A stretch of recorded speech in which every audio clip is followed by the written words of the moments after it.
A very good evening, everyone. I hope you're all keeping well. Is my screen visible to everyone?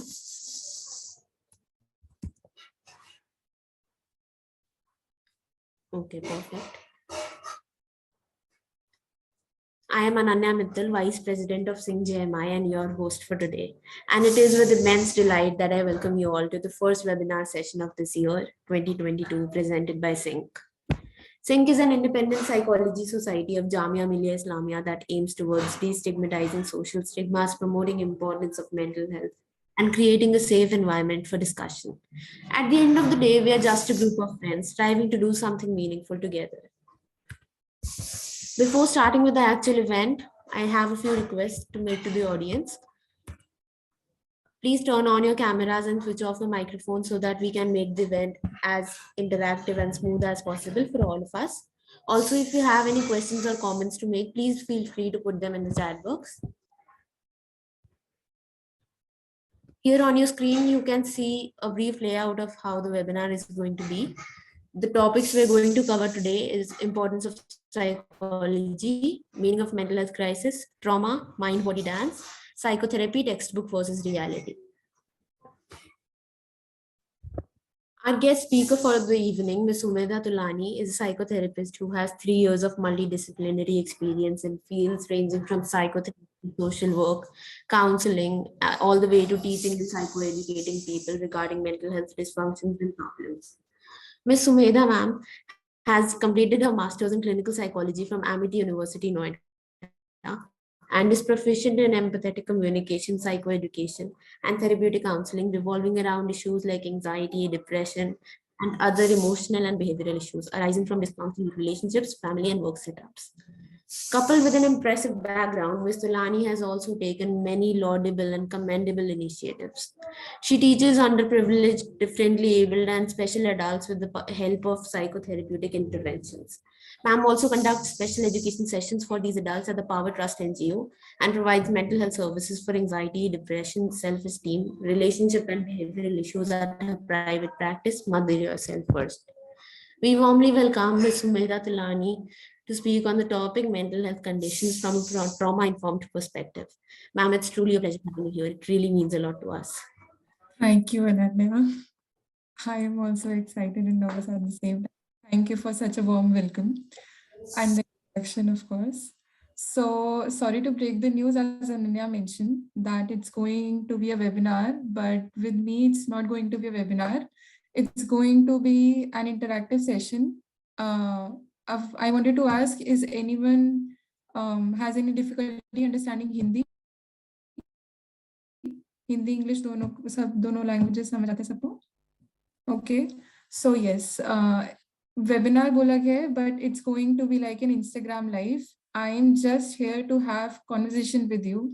I'm not going to lecture you or teach you like कुछ ऐसा psychology में तुम नया सीखने वाले हो आज, ऐसा कुछ नहीं है. I am just here to have the idea of your basic understanding कि topics को देख के, points को देख के, mental health crisis, trauma, what do you get in mind? What motivated you to join this webinar after having these pointers? And first of all, I have been informed that you all are psychology students. So I want to start by asking all of you, what motivated you to study psychology at first place? And later you'll get the reason why I've asked this as we go on. So who is going to answer first? And Ananya, I request you to allow everyone to this. Okay. Sir, please allow everyone to unmute. Yeah.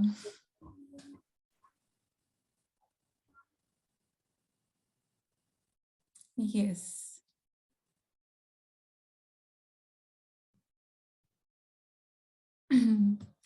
Okay, just mute one by one, and or you can raise your hand by sending that raising hand emoji, the reaction, and I'll call out your name. Yes, Yakta. Yes, Yakta. So I actually took up psychology because it was more like I wanted to know myself. When I would like study, like my sister had psychology, so I would read her books. Like I was in class 6, 7, I guess, and I would read her books, and it felt like I was like getting to know myself better. So I was like, this is what I want to do. Obviously, I want to help people, but mostly it was to get to know myself. Okay, all right. Thank you, Yakta. Who else? You all can put that raising reaction and I'll call out your name. So why are you studying psychology? What motivates you to join this webinar today? What are you expecting you will learn from here? Supriya. Yes. Hi, Supriya. Hi, ma'am. So I was from psychological background. I did my bachelor's, uh, took psychology as a subject, but completed my master's in history.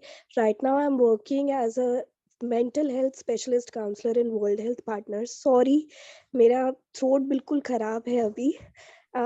But I was looking forward for certain kind of interventions which can be helpful in providing therapies to my clients, to my patients. Okay, all right. Okay. Who else? थोड़ा तो guys, let's be interactive. ऐसे shy होके आप पूरा दिन I have also heard that most of you are from online batch and you are more habitual than me. ऐसे screen के आगे answer देना. Who else is going to answer now? Anushka. Yes. Hi, so I'm actually not from a psychology background. My Okay. friend sent me this link for that webinar, and I was like, I really want to attend it because there were some personal issues at home and it kind of messed me up. So I want to start the journey on myself, and I just really want some pointers on how I can start that journey. Okay. Okay. Thank you. Thank you for your answer, Anushka. Okay, so I have so many like सभी लोगों ने video भी of करा हुआ है. How would I know that who all is listening to me? Yes, Aisha. Hello, ma'am. So I wanted to study this because I'm interested in doing research in this field. Whatever I've studied till now or whatever I had studied before joining it, I mean, psychology, I was interested in it, and so many research papers and stuff like that, it got me interested, and I really want to do research in this field or maybe even practice. I don't know that much, but just it's interesting, and this is what I want to do. Okay, okay. Thank you. Aisha, you can unraise your hand. Okay, so most of you want to know yourself and research करना है, अपने आप को जानना है, curiosity है, interesting है. Mental, अब psychology है तो mental health disorders है. What do you think about mental health disorders? किसी को मजा आता है इस topic में? Like, do you enjoy psychology? अभी तक second year तक पढ़ते how many of you are not from psychology? Can raise your hands please so that I know my audience better. How many of you are from non-psychology background? Okay, we have 3 hands. 4. Just 4 people. 5. Oh, we have many. Okay. All right. Okay. So to start with, importance of psychology. Apart from research and knowing yourself, so today I'll be speaking about things which I missed in my academics and which I felt that should be taught to students while I was in my master's and graduation. So importance of psychology, ये पहली बात तो subject बहुत अच्छा है and बहुत interesting है. You can find your like कहीं भी आप जहाँ पे भी लोग हैं ना आप वहाँ पे हेल्प कर सकते हो इस सब्जेक्ट के थ्रू वहाँ पे जाके काम कर सकते हो and you can train yourself while you are dealing with your own crisis in personal life.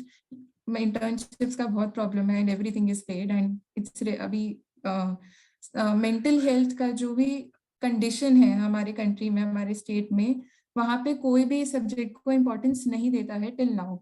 I have learned this after working in so many underprivileged sectors and social work karte, most of the population is still running on survival mode. does not want to talk about mental health. किसी को anxiety, घबराहट, depression, मन उदास, कुछ को जी भारी है, सबको सब problems होती हैं, लेकिन किसी को इसका treatment नहीं चाहिए. So my question to you is, why are you studying psychology in a country and in a culture where you know that it's a very like it's a struggling stage and आपको importance नहीं दिया जाता, आपको jobs नहीं मिलेंगी, आपकी internships paid हैं. So ऐसी situation में आप psychology क्यों पढ़ रहे हो and आप psychologist क्यों बनना चाहते हो?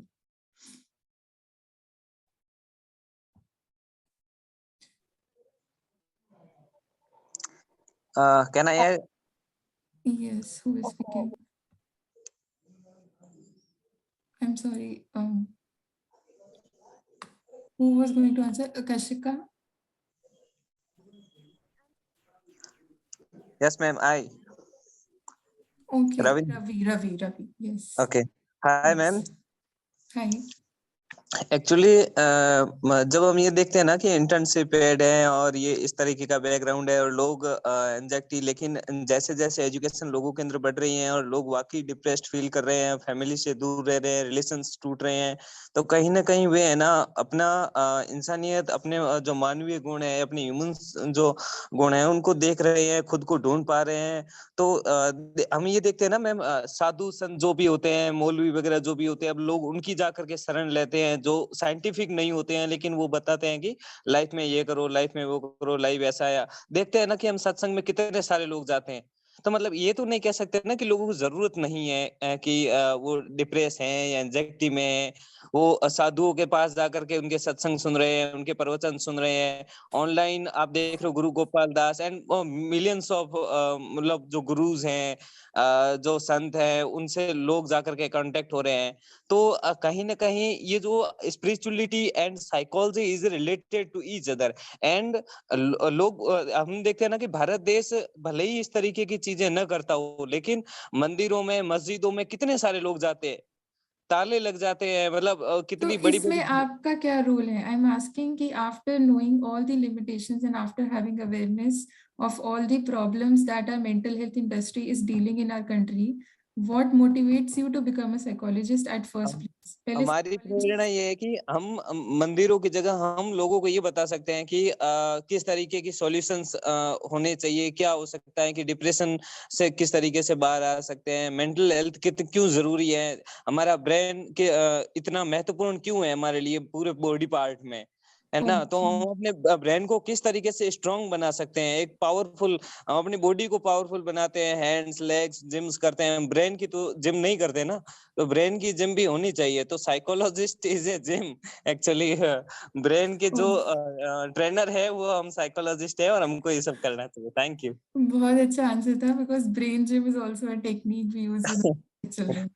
Okay. मैम आप हिंदी भी साथ साथ में यूज करिए, थोड़ा सा ठीक जी रहेगा. बिल्कुल, जी बिल्कुल. Thank you, Ravi. Kashika is raising her hand. Yes. Hi, Kashika. Denial, like we deny in every state, but the denial does not mean that the mental health does not exist.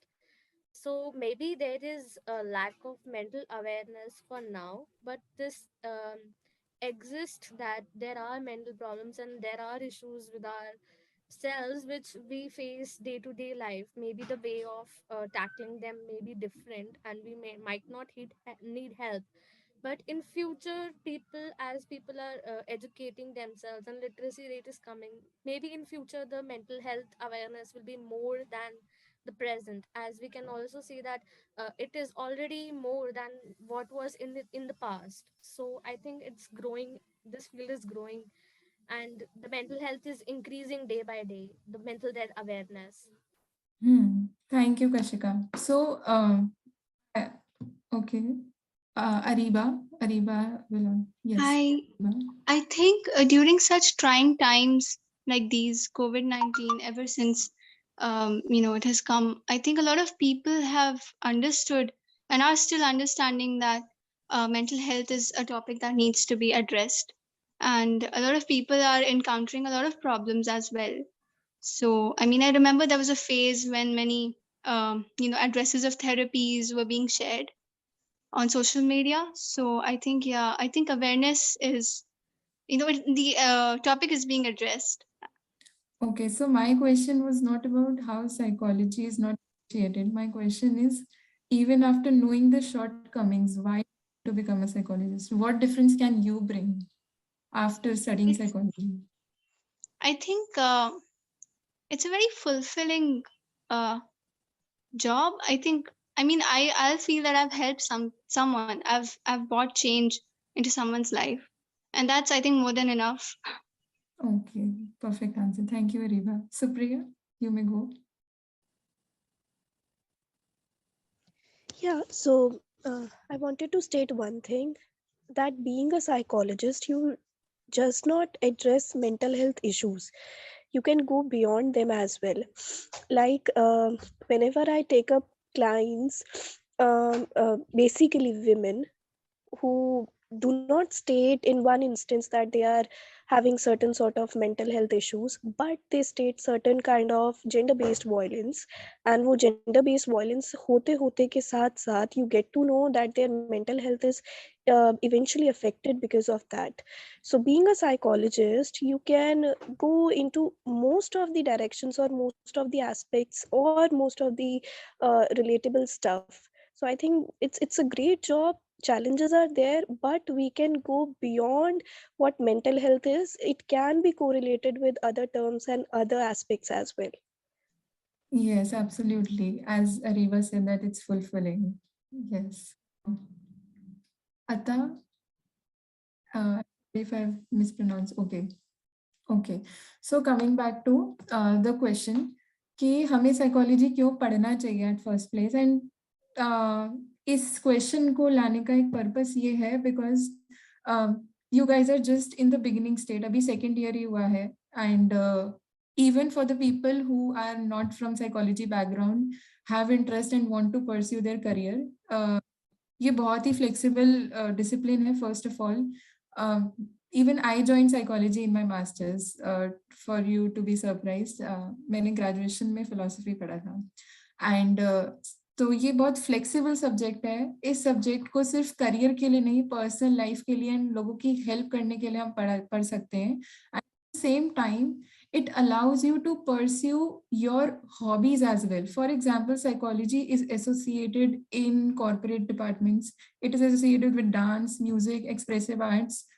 आपका कोई भी hobby आप career नहीं बना सकते, आपको लगता है कि इसमें पैसा नहीं होगा या इसमें अच्छे से स्टेबिलिटी या सिक्योरिटी नहीं है, you can associate all your hobbies, all your creative sides with this subject and make and create your own therapeutic intervention.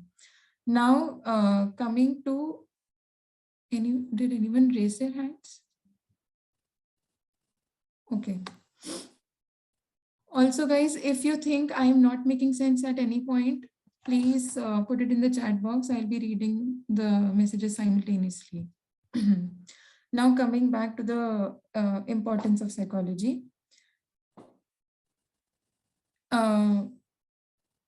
Sorry.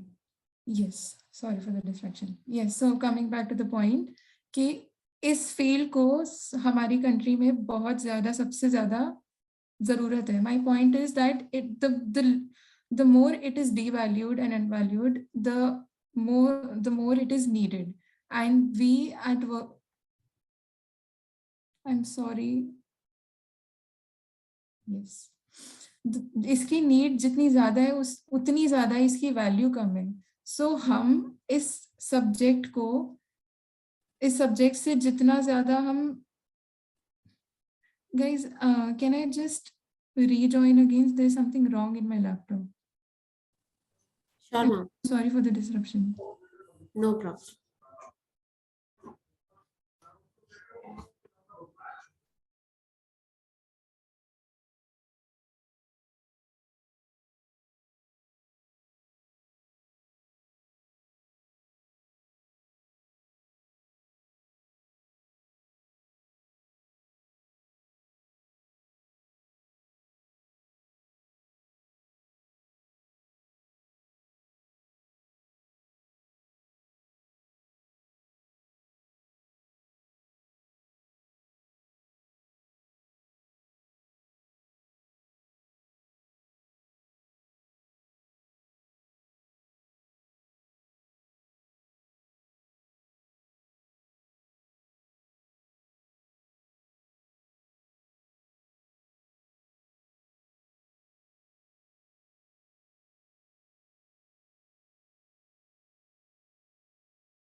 Hello.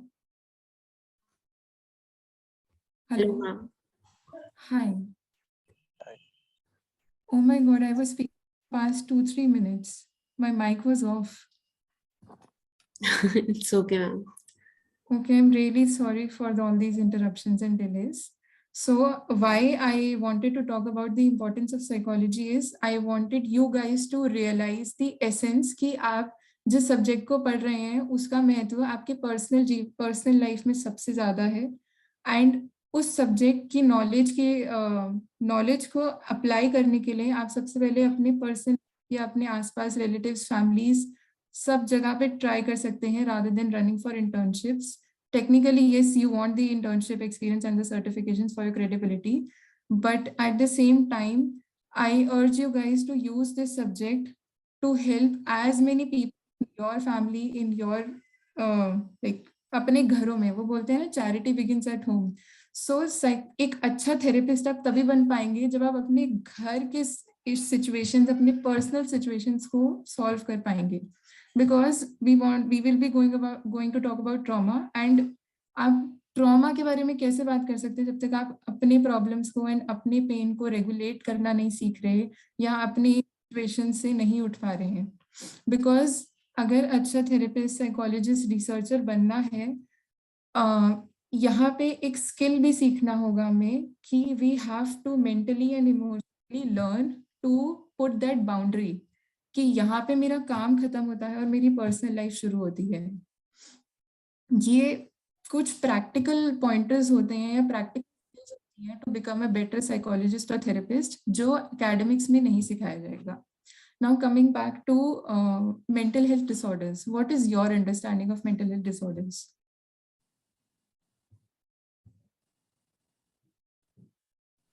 What is question, ma'am? Mental health disorders से आप क्या समझ आता है, आप क्या समझते हैं? एनीवन? आप साइकोलॉजी पढ़ रहे हैं, मेंटल हेल्थ डिसऑर्डर्स तो बहुत ही एक्साइटिंग और फेवरेट पार्ट होता है. इंटर्नशिप्स में देखने में बहुत मजा आता है. मैं बोलूं क्या कुछ? Hello Ravi, 1 minute. Okay. किसी और को आंसर देने का मौका देते हैं. मैं सबके नाम बोलने शुरू कर दूं क्या? दीप्ति, फातिमा, प्रेक्षा, शाजिया, रीबा, हाफिया. ये Ada wants to speak, ma'am. Sorry, Ata Iram. अता. यस यस अता, हाय. मेंटल हेल्थ डिसऑर्डर से आपकी क्या अंडरस्टैंडिंग है? कोई भी ऐसी चीज, कोई भी ऐसे सिम्टम्स जो आपकी मेंटल पीस को डिस्टर्ब कर रही है, रेगुलर लाइफ को डिस्टर्ब कर रही है, यहाँ देखिए फिजिकली भी को अफेक्ट कर रही है, like procrastination, so many things. तो I am sorry, your voice is breaking. अता, आपकी आवाज क्लियर नहीं है. आप अपना माइक एडजस्ट करेंगे प्लीज?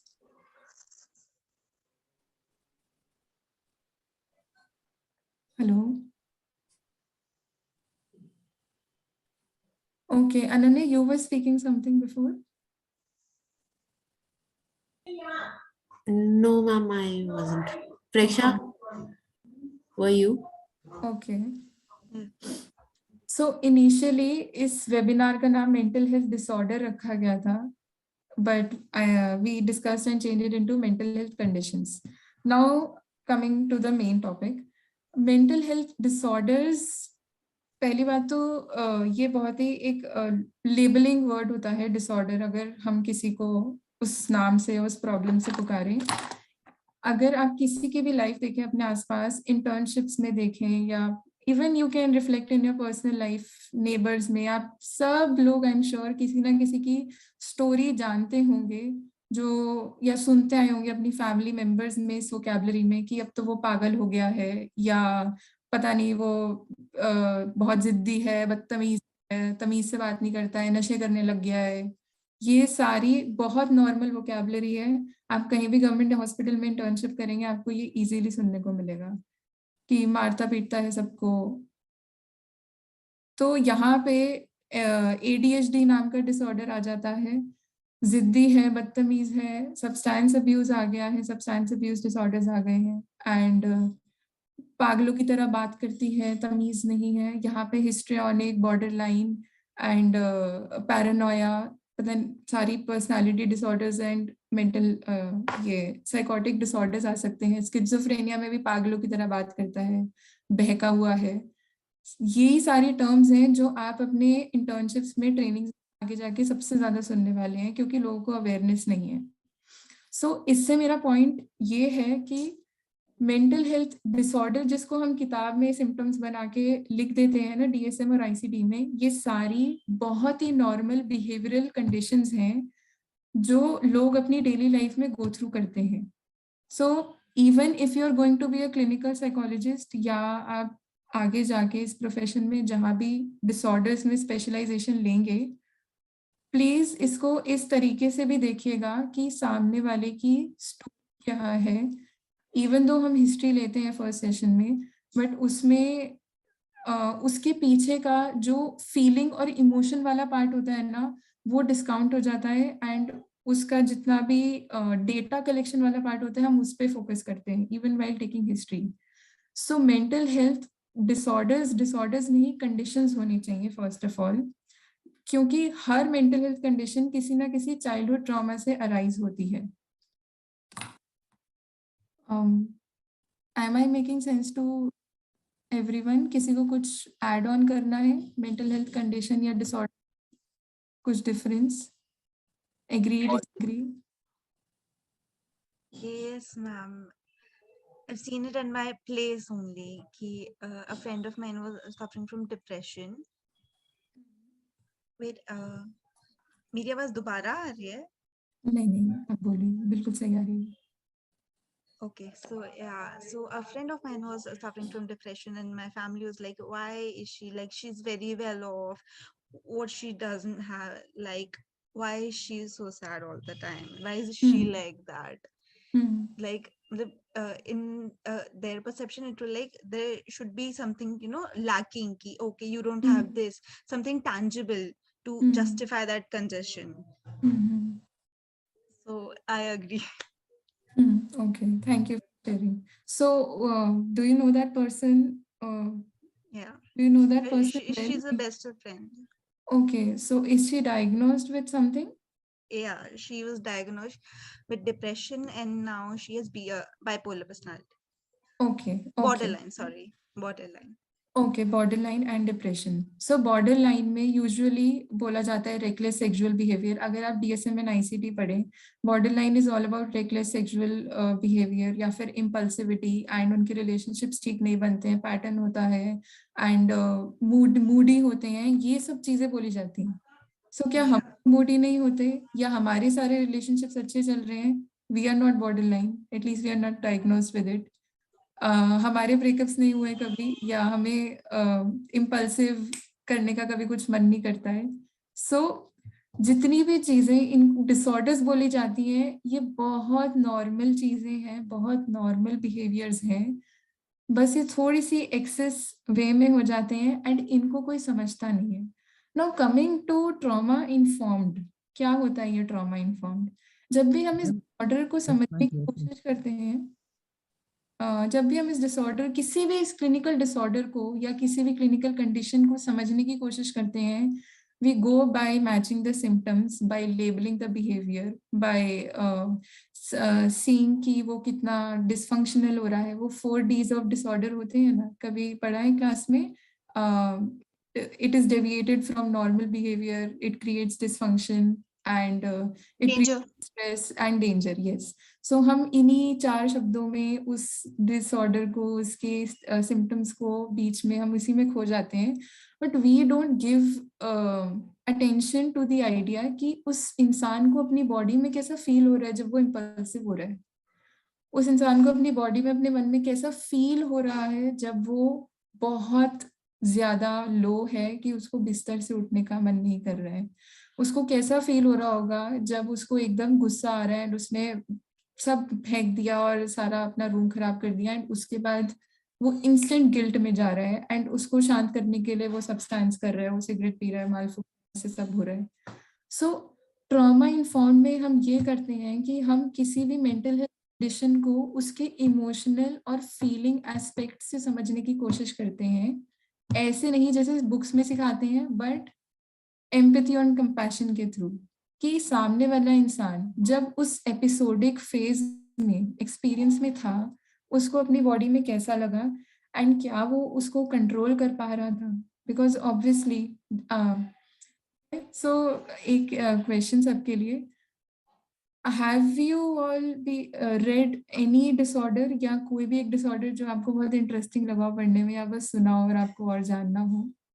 कोई भी डिसऑर्डर, सब अपना अपना फेवरेट डिसऑर्डर बताइए। चलो Actually, narcissistic. BPD, bipolar disorder for me. Okay, BPT, okay. It's narcissistic for me, ma'am. Who said Same. I narcissistic? like narcissistic too. Okay, Shri Lakshmi, okay, मेरा भी फेवरेट है, यस। मेरा फेवरेट वही boring old anxiety. PTSD for me, my life revolves around it. Okay. ADSD. ADHD, okay, wait. अभी तक आया है BP, bipolar, narcissism, PTSD, ADHD, somatoform, And borderline as And well. antisocial personality disorder as well. and okay, antisocial, okay, ठीक है, चलो split personality, dissociative identity, okay, चलो एक एक करके लेते हैं। Coming back to starting with most famous, आपको अपने घर में अपनी मम्मियों में भी दिखता होगा, एंग्जाइटी, घबराहट, वो जो एक वो होती है ना, लड़ाई होती है कि जब मम्मी पूछ रही है कुछ कि कल क्या खाना है या कल कहाँ जाना है, कुछ भी एक नॉर्मल बात हो रही है, आप इंस्टेंट चिढ़ के जवाब देते हो, फिर वो चिढ़ के जवाब देती है, या घर में कोई भी फैमिली मेंबर में आप आपस में ये इंटरेक्शन आई एम श्योर कि सबने देखा होगा कि सडनली एक उल्टा जवाब देता है, फिर सामने वो पेरेंट उल्टा जवाब देता है एंड वो बहस हो जाती है। सो इसमें यही चीज को अगर हम ट्रॉमा इन्फॉर्म्ड वे से देखें तो वो ये है कि उस एक सेकंड में हम इम्पल्सिव हो गए, we did not respond but we reacted instantly.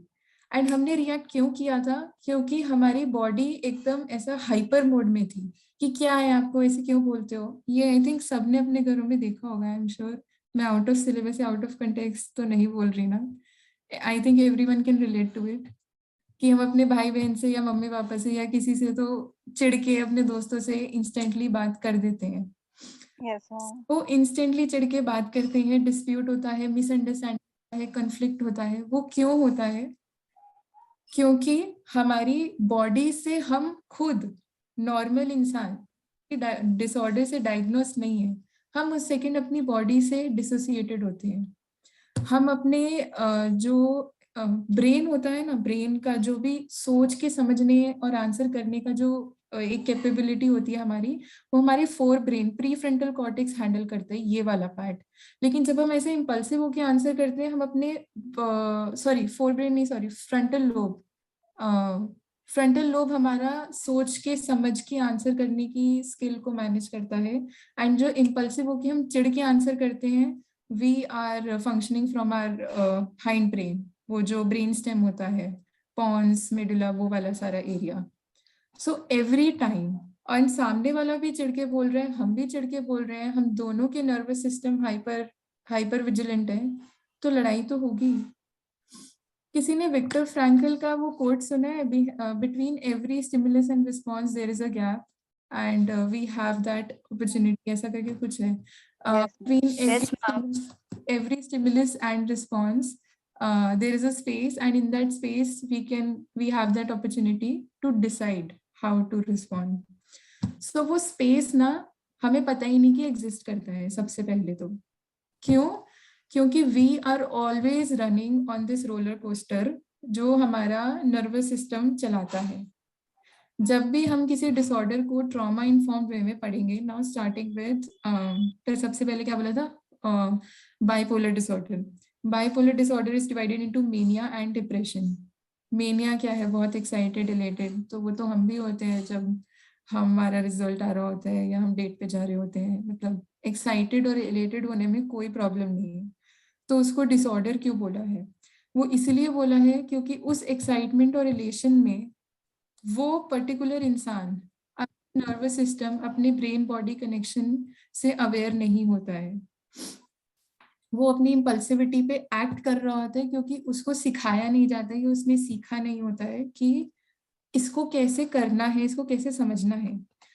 Trauma inform में ये चीज करनी है। एंड सबसे पहले तो आप खुद को समझिए कि आपकी बॉडी कब कहाँ, I am saying body, not your personality, not your mind, I am saying body.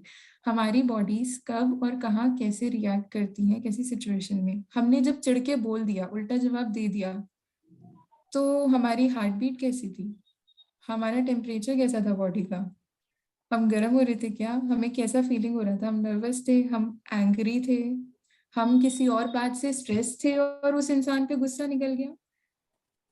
ये सारे तो सारे थॉट्स और सिचुएशन हो गया। बेचारी बॉडी कहाँ गई जो सारा फंक्शन करवा रही है, बोलने के लिए, उल्टा जवाब देने के लिए, गुस्सा आने के लिए हम हाथ उठाते हैं, हम हर टाइम मूवमेंट में होते हैं। मैं बात करते हुए अपना हाथ हिला रही हूँ। तो यहाँ पे इस टाइम पे अगर मैं एक्साइटेड हूँ, नर्वस, या मेरे को बस कुछ बोलना है, मैं और वेट कर रही हूँ मैं उस पॉइंट तक कब आऊंगी, मेरी बॉडी में अभी क्या चल रहा है। अभी आप लोग मुझे सुन रहे हो, most of you might be getting bored, बीच में भी इतना सारा डिसरप्शन हो गया, डिले हो गया, 10 लोग छोड़ के भी चले गए हैं। बोर्डम में भी आपकी बॉडी कुछ ना कुछ तो फील कर रही होगी। अभी दीप तारका इज ड्रिंकिंग समथिंग, वो पूरा अच्छे से एंजॉय कर रहे हैं। तो अभी इस टाइम पे आप अपनी बॉडी में क्या फील कर रहे हो, आपका हार्ट रेट कैसा है, आप अवेयर हो, आपका हाथ ठंडे हैं गर्म है, आप अवेयर हो, आपके जो आपने जो कपड़े पहने हैं वो कैसा फील करवा रहे हैं आपको, आप अवेयर हो सेंसेशन से। मेरी आवाज के अलावा आपके रूम के बाहर कोई जो भी साउंड्स आ रही हैं वो आपके कानों तक पहुंच रही हैं, तो वो कैसा सेंसेशन फील करा रही है, कैसा एक्सपीरियंस हो रहा है। इतनी सारी स्टिमुलेशन आपको मेरी आवाज या इस वेबिनार के अलावा इस मोमेंट में मिल रही है, and you people might not be aware of how it is making you feel। मैं इंस्टेंटली पूछूं आपने जो कपड़े पहने वो आपको कैसा लग रहा है, कपड़ों का वो टच कैसा लग रहा है, कोई मुझे वर्ड्स में आंसर दे पाएगा। तो हम नॉर्मल होके एक नॉर्मल फन रियल सेटिंग में, जहाँ पे मतलब ऐसा कॉन्वर्सेशन हो रहा है, हमें नहीं पता कि हम अपनी बॉडी में कैसा फील कर रहे हैं। अगर पता भी है तो इंस्टेंट वर्ड्स नहीं है हमें डिस्क्राइब करने के लिए। तो सोचिए जो इंसान मेनिया में है, जिसके अंदर अर्जेस आती जा रही हैं, वो इम्पल्सिव हो रहा है, आज मुझे सारे पैसे लौटाने हैं, आज मैं बिन शॉपिंग करूंगा, उसको पता ही नहीं उसकी बॉडी में क्या हो रहा है और पैसे लुट गए, और फिर वो डेंजर भी हो रहा है, फिर वो डिसफंक्शनल भी हो रहा है, फिर जो भी वो 4Ds है, डिस्ट्रेस भी आ रहा है, घर वालों को सारे पैसे खर्च हो गए हैं।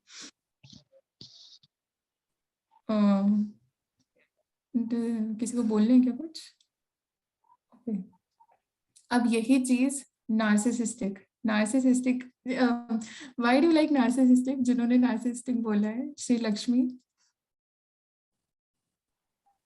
I don't know. It's sort of actually extreme insecurity masked with the exact opposite of it. Yes. The contrast is what I find very interesting. They're actually the most vulnerable. So. Most vulnerable, but अगर आपके घरों में मिल जाए तो बहुत लड़ाई होगी, even in relationships. और किसी ने वो मूवी देखी थी सुपरस्टार, और जिसमें वो आमिर खान की होती है, सीक्रेट सुपरस्टार, नार्सिसिस्टिक फादर। सो नार्सिसिज्म में रियलिस्टिकली जब हम देखें तो वो बहुत डिस्ट्रेस और बहुत डिसफंक्शन कॉज कर रहे हैं।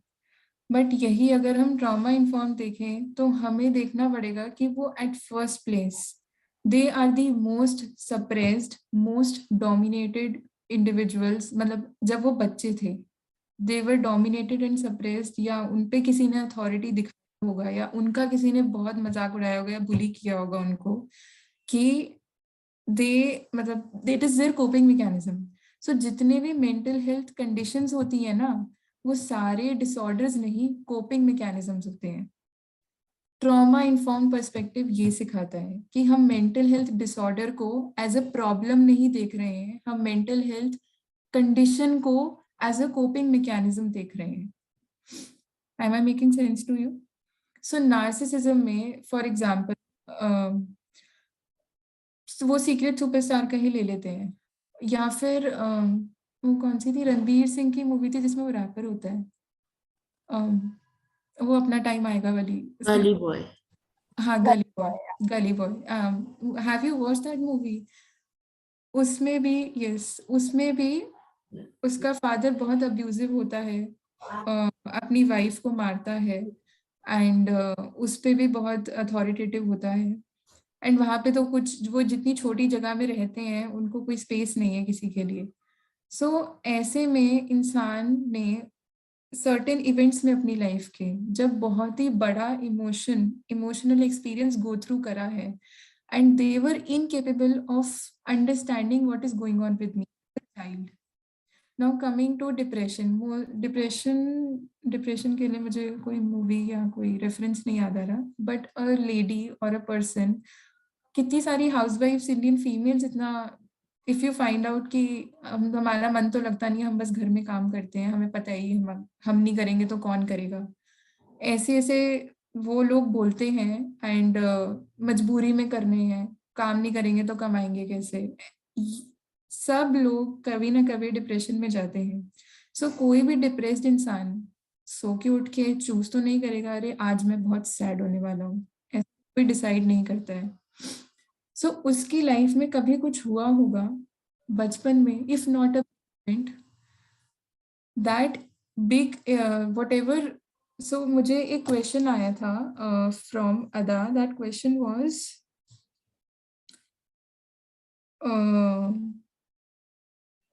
is it normal for people to not know about their trauma? ये क्वेश्चन मुझे दिया गया था, is it normal for people to not know about their trauma? To which I want to answer connecting with this point is yes, it's very normal, क्योंकि जिस भी इंसान जो भी कंडीशन को गो थ्रू कर रहा है उसके साथ कभी ना कभी एक बहुत बड़ा इमोशनल एक्सपीरियंस रहा होगा, which their nervous system, their body, mind together were incapable of dealing with, of handling with, of coping with.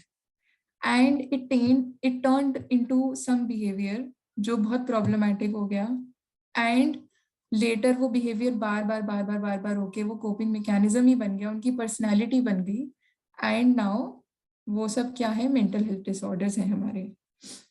Now coming to क्या क्या बोला था, नार्सिसिस्टिक, बाइपोलर, डिप्रेशन एंड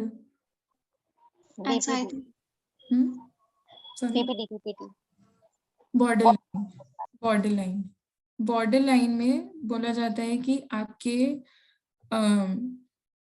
आपने कभी नोटिस किया कि जब भी हम डिसऑर्डर्स पढ़ते हैं उसमें उसकी डिस्क्रिप्शन दी जाती है। किसी डिसऑर्डर में इटियोलॉजी में पढ़ोगे जेनेटिक होगा, ट्रॉमा यूज, ऐसे वर्ड्स लिख देते हैं। बट अगर कोई जो इंसान अपने पैटर्न्स, अपने रिलेशनशिप को ठीक से डील नहीं कर पा रहा है, रेकलेस हो रहा है, तो अगेन वो रेकलेस क्यों हुआ होगा, क्या लगता है? सबसे ज्यादा बॉर्डर लाइन में होता है डिसफंक्शनल डेटिंग बिहेवियर।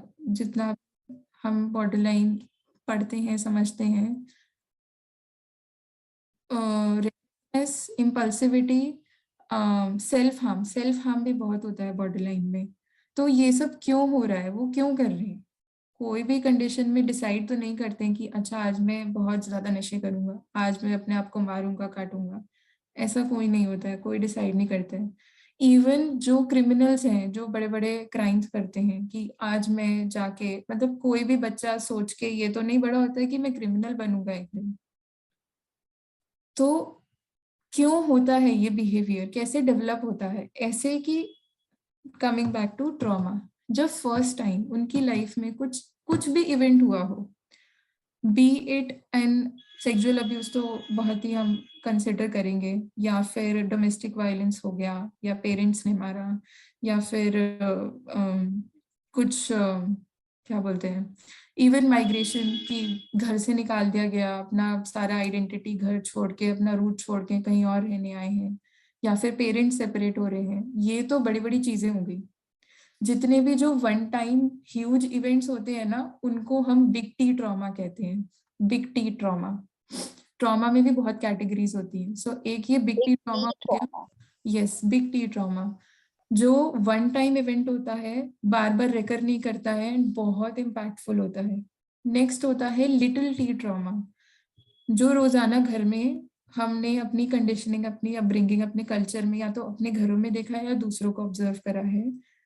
जैसे कि वो एक जोक बना हुआ है ना, शर्मा जी का बेटा, इसको देख ये तो कितना पढ़ रहा है, तू क्या कर रहा है। ये सबके पेरेंट्स कहीं ना कहीं कंपेयर जो करते हैं। लिटिल ट्री ट्रॉमा की यही बात है कि हमें पता नहीं है कि वो ट्रॉमा है, बट वो आगे जाके, कमिंग बैक टू नार्सिसिज्म, किसी ने अगर इतना ज्यादा अपने पेरेंट्स से मार खाई हो या गाली खाई हो इस बात पे कि तुम्हारे कम मार्क्स आते हैं, या तुम स्पोर्ट्स में अच्छे नहीं हो, या तुम मैथ्स में अच्छे नहीं हो, या तुम्हें तो मतलब दूसरे प्रोफेशन करके क्या करोगे, इंजीनियरिंग करो, जेई करो और ये सब क्लियर करो। अगर किसी ने इतनी डांट और मार खाई होगी या इतना सुना होगा, तो उसको तो यही लगेगा ना कि मैं तो किसी लायक ही नहीं हूँ, मैं तो कुछ नहीं करूंगा। Self doubt, low self esteem तो वहीं आ गया। लेकिन मैं नहीं चाहता सबको पता लगे, तो मैं दिखाऊंगा कि मैं बेस्ट हूँ। एंड एक्चुअली नार्सिसिस्टिक पर्सनालिटीज बहुत ना टैलेंटेड या फिर किसी एक चीज में बहुत एक्सपर्ट, आप जितने भी फेमस नार्सिसिस्टिक पर्सनालिटीज देखोगे, किसी ने डॉक्टर हाउस हाउस शो देखा है? हाउस, ओके ओके ओके, आपने देखा। So you can just Google top 20 या top 10 famous narcissistic personalities, and वो जितने भी फेमस है ना, वो सब बहुत टैलेंटेड और बहुत अच्छे होते हैं, बहुत चार्मिंग होते हैं। सो वो कैसे होते हैं? वो इतनी ज्यादा लो सेल्फ एस्टीम एंड इतना ज्यादा क्या बोलते हैं, सेल्फ डाउट में रहते हैं कि उसको छुपाने के लिए वो कुछ एक अमेजिंग चीज कर लेते हैं। बट यही चीज उनके फिर रिलेशनशिप्स में आती है, बिकॉज वो अमेजिंग चीज उनको प्रोफेशनली बहुत अच्छा बना देती है, सोसाइटी में बहुत अच्छी इमेज बन जाती है, लेकिन रिलेशनशिप में डब्बा गोल, क्योंकि इमोशन संभालने नहीं आते। नाउ कमिंग टू ट्रॉमा, जब भी इन सब कंडीशंस में कभी ना कभी वो लिटिल टी या बिग टी इवेंट्स हुए हैं, हमारा नर्वस सिस्टम, हमारी बॉडी, हमारा माइंड, ब्रेन, ये चार चीजें हैं। बॉडी में आ जाता है नर्वस सिस्टम, हमारा माइंड, एंड माइंड में आ जाता है how we are like describing and making sense of what is just happened, and the brain, the firing and wiring वाला चीज।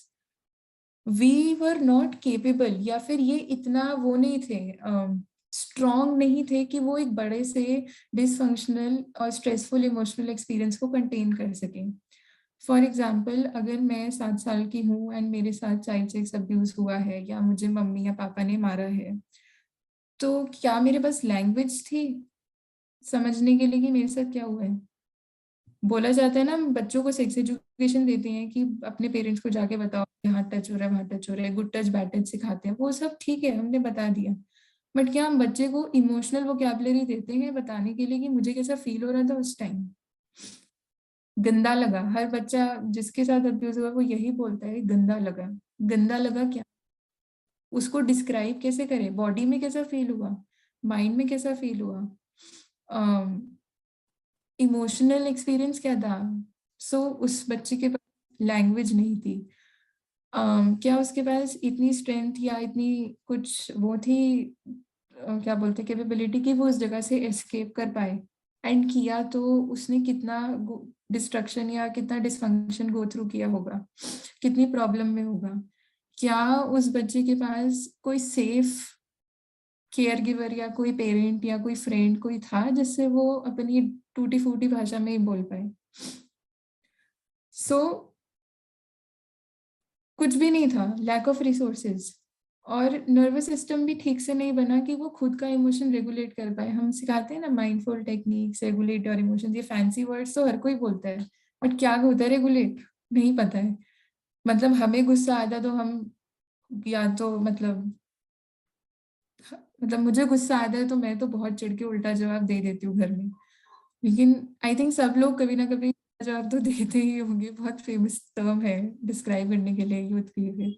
सो गुस्सा आने पे जब हम लोग अपना गुस्सा आराम से नहीं मैनेज कर पाते हैं एट टाइम्स, तो जब कोई person, be it a child or an adult, is going through something day in and day out, and they don't have the language to describe, they don't have the वो होता है ना foundational, एक desired amount of strength in their body, in their nervous system to contain the situation, to process. And they don't have anyone जो किसी से वो बात कर सके या समझा सके, कोई अंडरस्टैंड करे, तो वो क्या करेंगे, कहाँ जाएंगे? एंड अगर वो साइकोलॉजिस्ट के पास आए तो वो तो उनको डिसऑर्डर में लेबल कर चुका है, आपको बाइपोलर है, आप में मतलब स्किज़ोफ्रेनिया है या क्या है, ADD, ADHD, narcissistic and personality disorders are the hardest. वो तो पर्सनालिटी का पार्ट ही बन चुके हैं, तो उनका ट्रॉमा ही उनकी आइडेंटिटी बन चुका है, पैसिव आइडेंटिटी। तो तब आप क्या करोगे? Ma'am, हाँ जी। I've seen posts on Instagram saying that like some people they inculcate their trauma, like they don't know how to separate themselves from their trauma. They live with it, and like they cannot imagine to live without that trauma. So I wasn't able to understand that. So Okay. can you just make me understand that? Yes, they live with it is okay. Now ये समझाने के लिए थोड़ा सा biology, how many of you have studied brain? कुछ brain पढ़ा है क्या सबने 11th 12th में? And I am sorry for non psychology backgrounds, I will be coming to that point later, एंड ये आधा घंटा और एक्सटेंड होगा। आई होप कोई ऐसा बोर होके या छोड़ ना जाए, ये आधा घंटा और एक्सटेंड होगा तो मुझे भी अच्छा लग रहा है। तो बिल्कुल ठीक है। So yes Kashika, you want to speak? I also have a question only. So Yes. you mentioned कि वो लोग जिनका ट्रॉमा है एक्चुअली वो साइकोलॉजिस्ट के पास इस तरह से नहीं जाते कि वो उनको लेबल कर देंगे कि इनको ये डिसऑर्डर है या इनको ये डिसऑर्डर है। सो आई थिंक साइकोलॉजिस्ट के पास ही पढ़ाई होती है और वो होती है जो एक्चुअली बता सकेंगे उसके कॉन्सिक्वेंसेस क्या हैं। अगर साइकोलॉजिस्ट किसको लेबल नहीं करेगा, क्लासिफाई नहीं करेगा, तो वो उसको ऐसे ट्रीटमेंट क्या मतलब आई डोंट थिंक कि उनको वो ट्रीटमेंट प्रॉपरली दे पाएंगे उस चीज के लिए। So isn't it necessary to actually label और क्लासिफाई कि वो उनकी क्या क्या हैबिट्स हैं या उनकी क्या क्या पैटर्न्स हैं जो जिनको ट्रीट करना जरूरी है? नेसेसरी अंडरस्टैंड करने के लिए है, लेकिन सिर्फ अपने लेवल तक। जब आप किसी डॉक्टर से इलाज कराने जाते हो, अगर वो बोलने लग जाए कि आपका डायबिटीज में ये क्या है, हार्मोन लेवल उड़ा हुआ है और इंसुलिन ऐसे काम कर रहा है, ऐसे आपको टेक्निकल वर्ड्स बोलने लग जाए, तो आपको समझ आएगा आपको मतलब है कि दवाई दो ताकि मेरी प्रॉब्लम ठीक हो। सो ये जो आप बोल रहे हैं ना कि अंडरस्टैंड करने के लिए, बिहेवियर को समझने के लिए हमें ये सब डिसऑर्डर्स पढ़ने हैं, बिल्कुल पढ़ने हैं, लेकिन सिर्फ हमारी साइड तक के लिए। हमें वहां तक ये नहीं बोलना है कि अरे हमने तो ये चीज पढ़ी, आपको ये है। हमें उनको समझना है। कैसे समझेंगे? पहली बात तो खुद शांत होंगे, सेल्फ रेगुलेटिंग।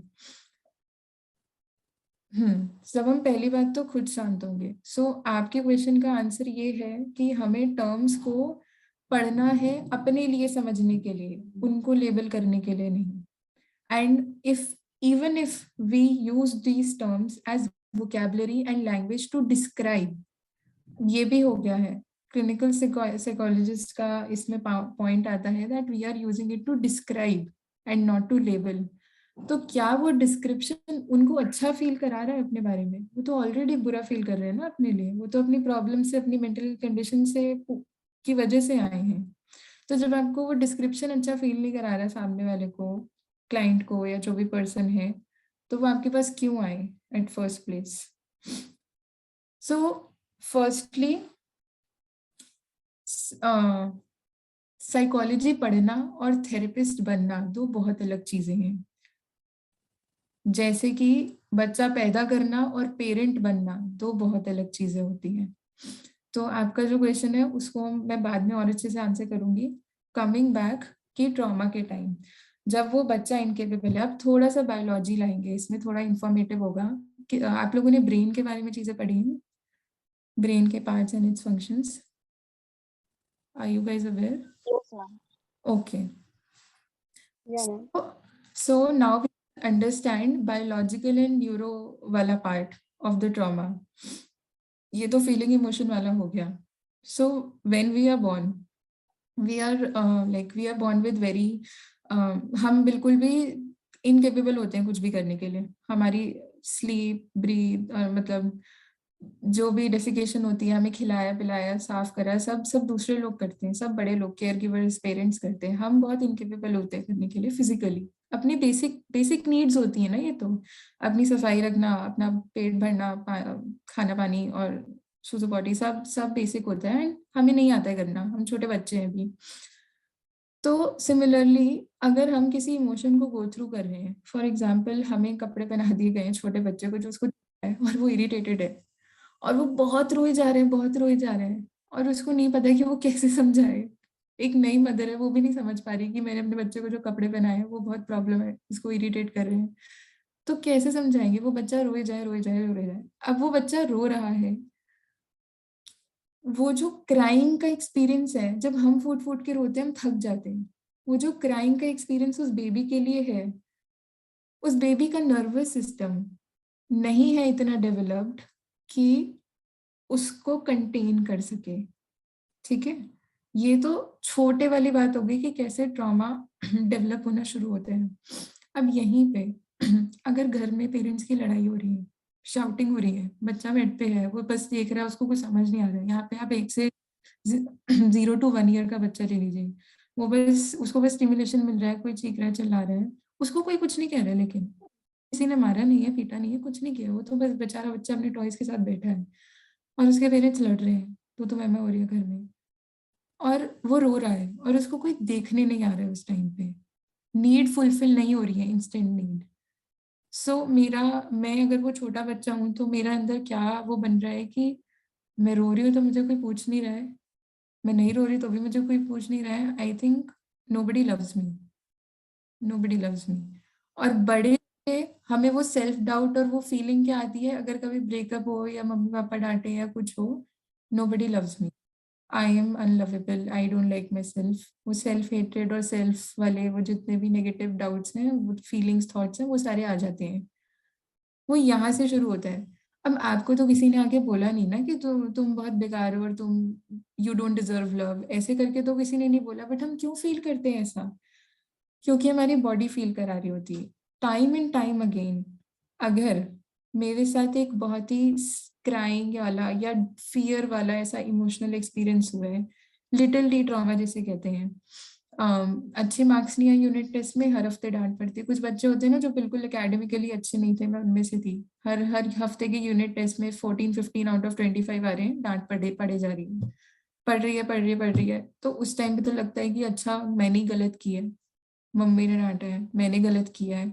जब भी हमें डांट पड़ती है ना, हमें एज ए चाइल्ड फील होता है कि वी वर रॉन्ग, सामने वाला बड़ा इंसान, एडल्ट पेरेंट है, दे आर राइट. तो जब मैंने गलत किया है, अब एक बात बताइए, जिस बच्चे का पढ़ने का मन नहीं है, जिस बच्चे को मैथ्स या साइंस समझ नहीं आ रही है, उसकी कंडीशन समझने की बजाय हम उसको जबरदस्ती बोल रहे हैं, नहीं तुम, मतलब हम उसको एक में वो होता है ना कि पेरेंट्स जबरदस्ती वो न्यूट्रिशन के नाम पे घिया, तोरी, डंडे, पेठा, कुछ ऐसी सब्जियां भी खिला देते हैं. हमें नहीं खाने का मन, मे भी हमें एलर्जी है. तो देर इज अ रीजन कि मेरे 15 आउट ऑफ 25 आए होंगे बचपन में, या 13 आउट ऑफ 25, या किसी बच्चे के आए होंगे, कुछ तो रीजन होगा. वो रीजन समझने के बजाय हम बच्चे को फील करा दें कि यू आर रॉन्ग, और आगे जाके वो एक्सेलेंट भी हो जाए ना, तो उसको अंदर से कॉन्फिडेंस नहीं आएगा. बिकॉज वाई, इतने सारे इवेंट्स हुए, नर्वस सिस्टम बार बार वो होता है, एक लाइन है, neurons that fire together wire together. इसका मतलब एक बारी मुझे डांट पड़ी, या मेरे घर में लड़ाई हुई, या मैंने पापा को देखा मम्मी को मार रहे हैं, कुछ ऐसा सामान फेंक रहे हैं, मेरे में बहुत ही एक बड़ा इमोशनल एक्सपीरियंस आया जो मैं केपेबल नहीं थी संभालने के लिए. Now when I am not able to regulate or manage myself, I am in a human body जिसका सोल पर्पस है सरवाइव करना. ठीक है, हम सरवाइव कैसे करते हैं? फाइट और फ्लाइट मोड में. तो मेरी बॉडी का fight and flight mode activate हो जाता है, सिंपैथेटिक नर्वस सिस्टम.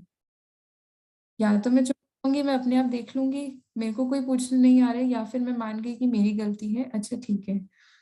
तो फाइट और फ्लाइट एक्टिवेट हुआ, क्राइंग या फियर वाला एक्सपीरियंस चल रहा है, इमोशनल एक्सपीरियंस, एंड ब्रेन में फायरिंग हो रही है, ये सब कुछ बहुत फास्ट होता है।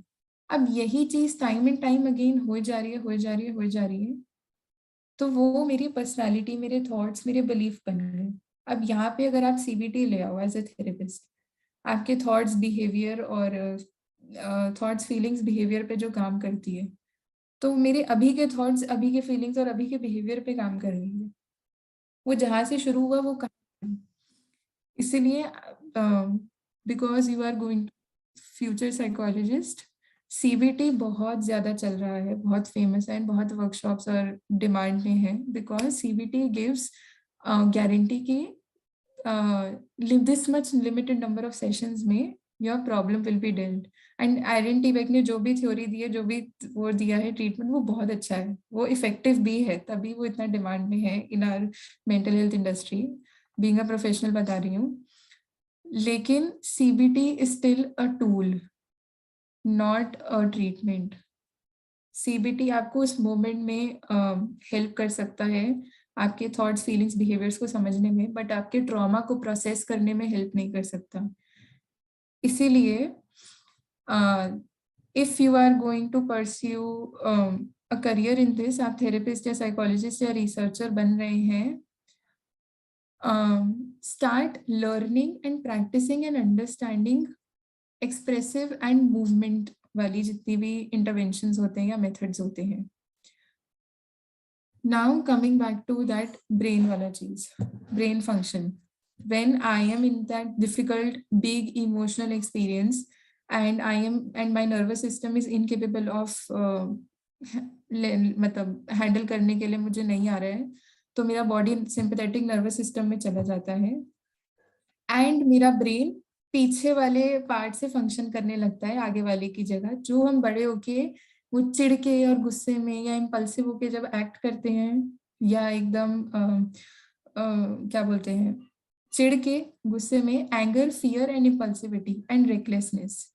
एंगर किस किस में आएगा, और नार्सिसिस्टिक में भी आता है, मेनिया में भी आता है, डिप्रेशन वाले भी बहुत एंग्री होते हैं कि ये तो बात ही नहीं करता या गुस्सा करता है। बच्चे, एडीएचडी एंड ऑटिस्टिक चिल्ड्रन सब एंग्री होते हैं।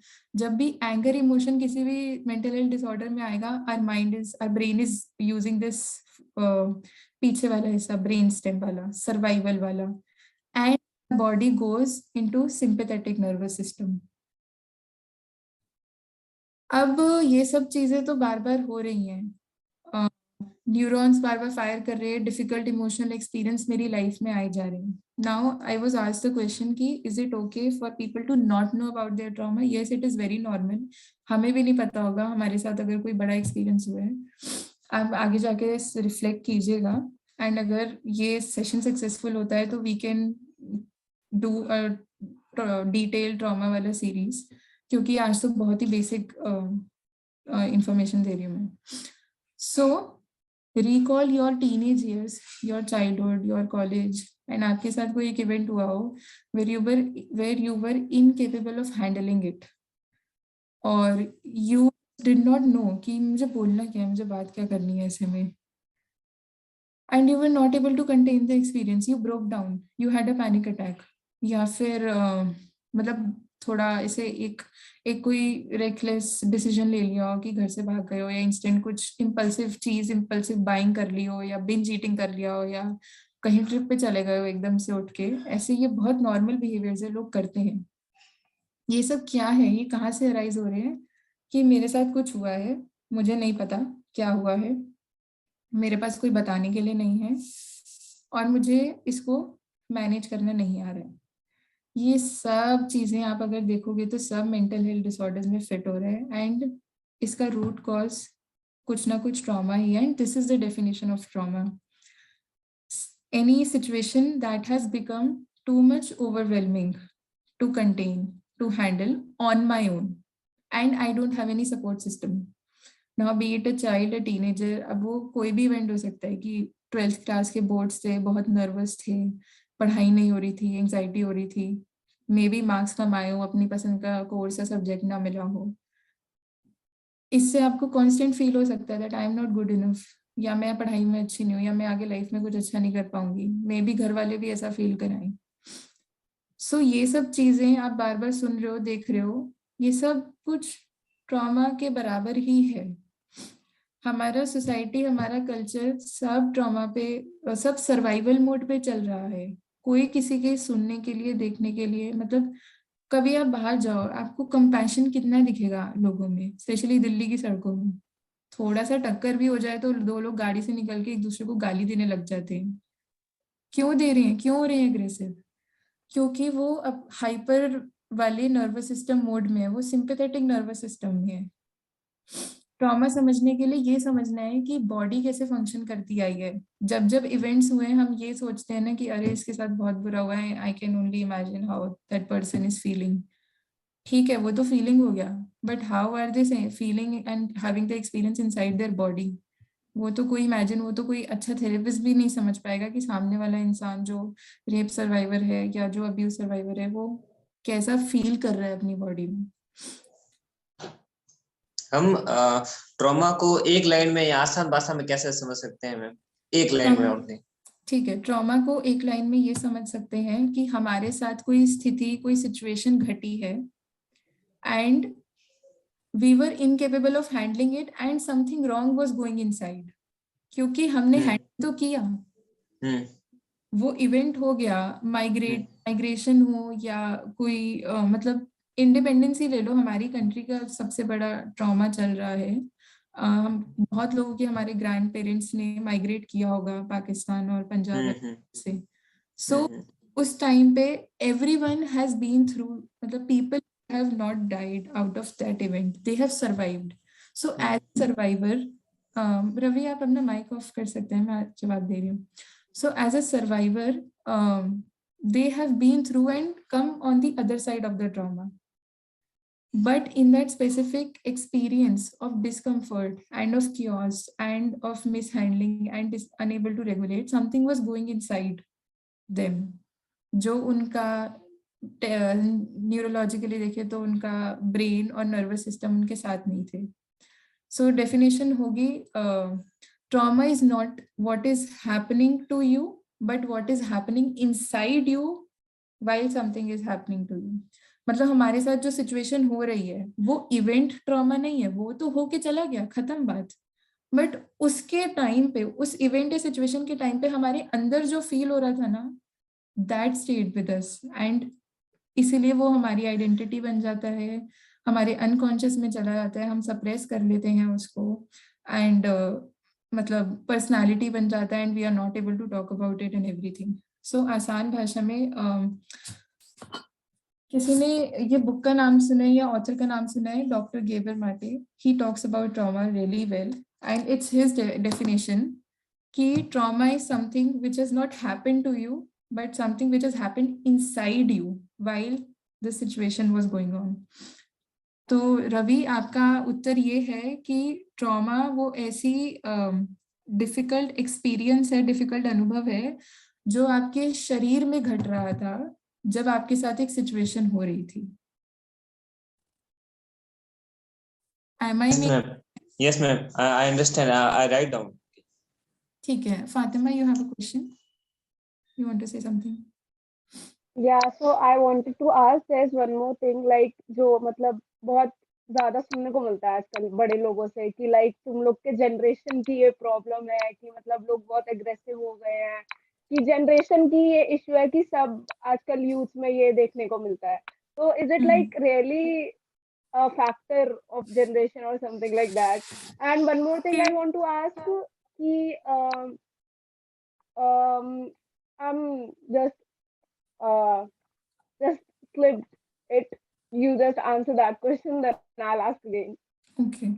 So इसके लिए जितने भी सब हम यूथ अपने घर वालों से ये ताने लेती है कि आपकी जनरेशन ही खराब है, उसके लिए ना ये आप सबके लिए मैं बुक रिकमेंड कर रही हूँ, it didn't start with you bye mark violin. It is about intergenerational trauma.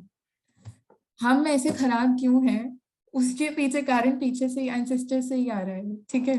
कैसे? यस, दे हैव, मतलब हमारा जो भी, अगर हम अपनी फैमिली के रूट्स को रिफ्लेक्ट करें या अपने पेरेंट्स को देखें, we are in a very comfortable state. हमें अपनी पॉकेट मनी मिल जाती थी, हमें कॉलेज फीस हमारी भर रहे हैं, most of us are privileged enough to have the basic survival facilities fulfilled. घर है सबके पास और खाना पीना मिल रहा है, पानी आ रहा है, सब है। लेकिन हमारी families and sisters, if not parents then grandparents, कहीं से कुछ ना कुछ स्ट्रगल करके आए हैं कि हम इस घर में रह पा रहे हैं। आप जिस घर में रह रहे हो वो आपने नहीं बनाया है, वो कहीं से, मतलब अगर कोई रेंटेड भी रह रहा है तो पेरेंट्स कहीं ना कहीं सरवाइव कर रहे हैं। ट्रॉमा को समझने के लिए ना सर्वाइवल मोड से उठ के आना होता है। एंड इसीलिए मेंटल हेल्थ की यहाँ पे अभी हमारी कंट्री में उतनी वैल्यू नहीं है। क्यों? क्योंकि हम सभी रोटी कपड़ा मकान, बेसिक नीड्स, जो मैस्लो की हायरार्की है, बेसिक नीड्स उसी पर हैं। तो हम ट्रॉमा को समझने का टाइम और नीड क्या है? भाई मेरे को आज रात को अपने घर वालों को खाना दिलाना है, मेरे को अपनी दिन की दिहाड़ी पूरी करनी है। मेरे को नहीं पड़ी कि तुम मुझे बताओ कि मेरे में क्या कमी है, मेरे में क्या प्रॉब्लम है, या मैं क्या फील कर रही हूँ। तो आप एज अ साइकोलॉजिस्ट क्या कर रहे हो इसमें? आप एज अ थेरेपिस्ट क्या कर रहे हो? हमारा जो भी प्रोफेशन है ना, हम इस स्टेट में है कि लोग हमारे पास नहीं आएंगे, हमें लोगों के पास जाके उनको बताना है, उनको समझाना है कि even if you don't have, you have not earn that much कि आप अपने आप को फेड कर सको, आप अपने आप को रिलैक्स या शांत कर सकते हो। सो जब भी हमारा नर्वस सिस्टम सिंपैथेटिक मोड में होता है, फाइट और फ्लाइट मोड, उसको सर्वाइवल मोड कहते हैं, ठीक है।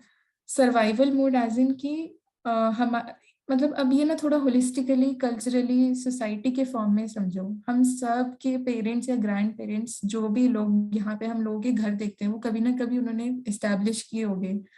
और एक चीज जो कोई क्लास में नहीं बताता या थेरेपी में भी नहीं बताता, ये जो हम लाइफ जीते हैं ना, ये नॉर्मल लाइफ, ये बहुत ज्यादा डिफिकल्ट है। और परफेक्शन एक इल्यूजन बना हुआ है, उसके जैसे बनो, उसकी शादी होगी, मतलब यहाँ पे किसी को नहीं पता है कि आप अपनी लाइफ में क्या कर रहे हैं। जो दूसरे कर रहे हैं वही तुम करो, समाज में रह रहे हैं, जो दूसरे कर रहे हैं, जो दूसरे बोल रहे हैं, वैसा ही हम करते जाएंगे। और ये तो कोविड के टाइम भी देखा था, एक कुछ वो टिश्यू रोल, सब टिश्यू रोल्स होल्ड करने लग गए थे। क्या लॉजिक था उसका होल्ड करने का? सब कर रहे तो हम भी करेंगे। तो ये स्टार्टिंग 2020 की बात है। तो यहाँ पे क्यों? क्योंकि किसी के पास अपनी प्रॉब्लम को प्रोसेस करने का टाइम नहीं है, किसी को सिखाया नहीं गया, हमको इमोशनल एजुकेशन नहीं दी गई है। इसलिए जो हम बदतमीज हैं या फिर जो हम उल्टा जवाब दे रहे हैं, आज की यूथ जैसी भी है, वो सिंपैथेटिक मोड पे चल रही है, वो सर्वाइवल मोड पे चल रही है। सिंपैथेटिक नर्वस सिस्टम में हम ज्यादा से ज्यादा अपनी बॉडी में टाइम स्पेंड करते हैं। हमारे पेरेंट्स ने भी वही किया है। हम, अच्छा अब ये क्यों किया है, क्यों हम ऐसे कर रहे हैं, ये भी बहुत इंटरेस्टिंग है। जब हम छोटे बच्चे होते हैं, हम सब, आप और मैं सब मिलके, ठीक है, हम हैं, हम हंस रहे हैं, हम हैप्पी हो रहे हैं, बिटवीन 0 to 2 years। उसका एरिक एरिक्सन का ट्रस्ट वर्सेस मिसट्रस्ट, उसमें वर्च्यू होता है ना, वी फील, क्या है, लव और ट्रस्ट बनता है। जो हमारा ट्रस्ट वर्सेस मिसट्रस्ट, वो क्या चीज है? ट्रॉमा वाला पर्सपेक्टिव से, आई एम इधर क्राइंग और आई एम स्केर्ड और something is wrong, I am just not in a very comfortable state and I don't know it. अब मेरे पेरेंट्स आ रहे हैं, मुझे उठा रहे हैं, शुश कर रहे हैं, ऐसे प्यार कर रहे हैं। वो होता है ना कि जितना लव एंड अफेक्शन मिले, हम ट्रस्ट वर्दी बड़े एडल्ट्स बनते हैं। सो वो कर रहे हैं ना, वो करने से उनका शांत, रेगुलेटेड, रिलैक्स्ड बॉडी और नर्वस सिस्टम हमें हेल्प कर रहा है अपना बॉडी और अपना नर्वस सिस्टम शांत करने में। सो अगर हम उल्टा जवाब दे रहे हैं या बिगड़े हुए हैं या हाइपर होते हैं ना, वो इसीलिए है क्योंकि हमें हमेशा ओवर स्टिमुलेटरी एनवायरनमेंट मिला है। जहाँ पे दिल्ली जैसी ओवर क्राउडेड पॉपुलेशन में इतने वो नहीं है, ऐसे बड़े बड़े घर नहीं है कि सबके अपने रूम्स हो। Maybe we have grown up sharing our room with our parents. वो आपस में लड़ झगड़ रहे हैं या बात कर रहे हैं क्योंकि हमारी कलेक्टिविस्ट सोसाइटी है इंडिया की। अगर आप अपने आप से रिलेट नहीं कर पाएंगे, आप किसी और का नोन में या अननोन में, एक्वेंटेंस में केस उठा लीजिए। घर में भी बातचीत हो रही है, बहस हो रही है, लड़ाई हो रही है, हमारा कोई रोल नहीं है, हम चिढ़ रहे हैं क्यों? जब दो लोग, अगर मूवी में भी कोई सैड सीन आता है हाँ, या फिर कुछ बुरा, कुछ अब्यूजिव या कोई भी ऐसा सीन आ रहा है, why are we feeling that emotion? हमारे साथ तो नहीं हो रहा। मम्मी पापा आपस में लड़ रहे हैं, मुझे क्यों बुरा लग रहा है? मैं क्यों चिढ़ रही हूँ? मैं क्यों इम्पल्सिव हो रही हूँ? वो तो मेरा ट्रॉमा डेवलप हो रहा है ना, मेरे साथ नहीं हो रहा उस टाइम पे कुछ। These are little T traumas. घर में नोकझोंक अगर होती है, सबके घरों में कुछ ना कुछ हुआ होगा, नहीं तो हमारे पेरेंट्स एडल्ट्स बहुत लड़ रहे होते हैं, तो मुझे क्यों बॉदर कर रहे हैं? क्यों? क्योंकि वो एक इमोशनल एक्सपीरियंस में और वो संभाल नहीं पा रहे अपने आप को। और यहाँ पे मुझे तो सिखाया ही नहीं गया कि कैसे मैनेज करना है, मैं तो अभी छोटा बेबी हूँ ना। तो मैं भी सिंपैथेटिक नर्वस सिस्टम पे आगे मेरी बॉडी ने अडाप्ट कर लिया, और आगे जाके हम इम्पल्सिव हो जाते हैं, एग्रेसिव हो जाते हैं। अब किसी का यहाँ पे कोई एंगर वाला क्वेश्चन आया था, सो ट्रॉमा समझने के लिए वाई, अब मैंने इंपॉर्टेंस ऑफ साइकोलॉजी इसीलिए बोला था स्टार्टिंग में कि अगर आपको ट्रॉमा समझना है ना, आपको साइकोलॉजी को पढ़ने और देखने का नजरिया थोड़ा सा बदलना होगा कि हमारे घरों में भी वैसी चीजें हुई हैं। एंड व्हेन आई से हमारे घर, I have personally collected data of my graduation, of my post graduation, अपनी क्लासमेट से, अपनी इंटर्न से, अपने 3 साल के एक्सपीरियंस से। अंडर प्रिविलेज या प्रिविलेज लोग, आप मतलब जो साउथ दिल्ली वाले लोग हो गए या फिर जेजे कॉलोनी वाले लोग हो गए, सबके घरों में झगड़े हुए हैं। सब एज ए चाइल्ड परेशान हुए होंगे, बट उन्हें नहीं पता कि वो प्रॉब्लम थी तब। ट्रॉमा में ये भी इंटरेस्टिंग पार्ट है, हमें पता नहीं होता कि वो हमारी प्रॉब्लम होती है तब, बाद में जाके थेरेपी में समझ आता है ये सब। Wait, there's a question. Isn't how the anger grows when you are not allowed to express your emotions and feelings since childhood? A child is not allowed to express themselves because they are conditioned. Yes, societal conditioning and toxic parenting, ये तो इसी पे तो चलता ही है हमारा समाज। तो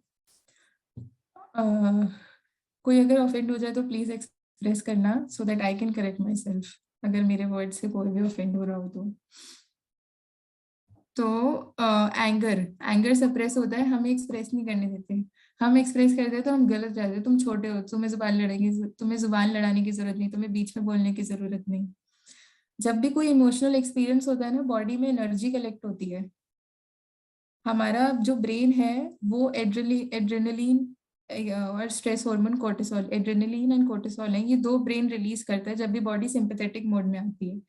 तो छोटा बच्चा रो रहा है, नहीं संभाल पा रहा, पेरेंट्स आ रहे हैं, नहीं शांत कर पा रहे, आपस में लड़ रहे हैं, वो एक आप करो विजुअल, उसमें बॉडी बच्चे की अपने आप सिंपैथेटिक मोड में चली गई, अपने आप कोर्टिसोल रिलीज हो रहा है, तो फायरिंग हो जा रही है, फायरिंग हो जा रही है, तो वही सर्किट बन गया, वो मेरा डिफेंस मैकेनिज्म हो गया। अब जब भी मुझे मम्मी पापा की अटेंशन चाहिए, मैं रोऊंगी, चिल्लाऊंगी। ये मेरा ट्रॉमा डेवलप हो रहा है। एंड व्हेन आई से मेरा, नॉट मेरा as a Sumita Tulani, but just giving an example. तो अब एंगर, तो कितनी बार होगा हमें बचपन में गुस्सा आया होगा, छोटे छोटे इवेंट्स ले लो, हम खेल रहे अपने फ्रेंड्स के साथ, हमें घर पे बुला लिया, हमें जबरदस्ती हॉबी क्लासेस में डाल दिया, हमें पढ़ने के लिए बोला जा रहा है वो सब्जेक्ट जो हमें पढ़ना नहीं है। ये तो बहुत ही बेसिक रिलेटेबल एग्जाम्पल्स है। और आजकल के बच्चे तो उनका स्क्रीन टाइम छीन लो तो बहुत गुस्सा हो जाते हैं। इवन 7-8 मंथ्स का बच्चा, उसको खाने के लिए स्क्रीन चाहिए, अगर आप स्क्रीन हटाओ वो खाएगा नहीं, वो रोएगा। इन सब मोमेंट्स में मैं स्ट्रेस में जा रही हूँ, मेरी बॉडी स्ट्रेस में जा रही है, उस बच्चे की बॉडी स्ट्रेस में जा रही है, कॉर्टिसोल रिलीज हो रहा है, सिंपैथेटिक नर्वस सिस्टम, ब्रेन पीछे वाले एरिया से काम कर रही है। हमें नहीं पता है कि हमारे अंदर क्या हो रहा है, और हमको ऊपर से बोल रहे हैं चुप कर जाओ, रोने की जरूरत नहीं, जिद्दी होने की जरूरत नहीं, चुपचाप मेरी बात मान, ज्यादा बदतमीजी करी तो थप्पड़ पड़ जाता था बचपन में, सब लोग आई थिंक पिटे होंगे 1-2 बार तो मिनिमम।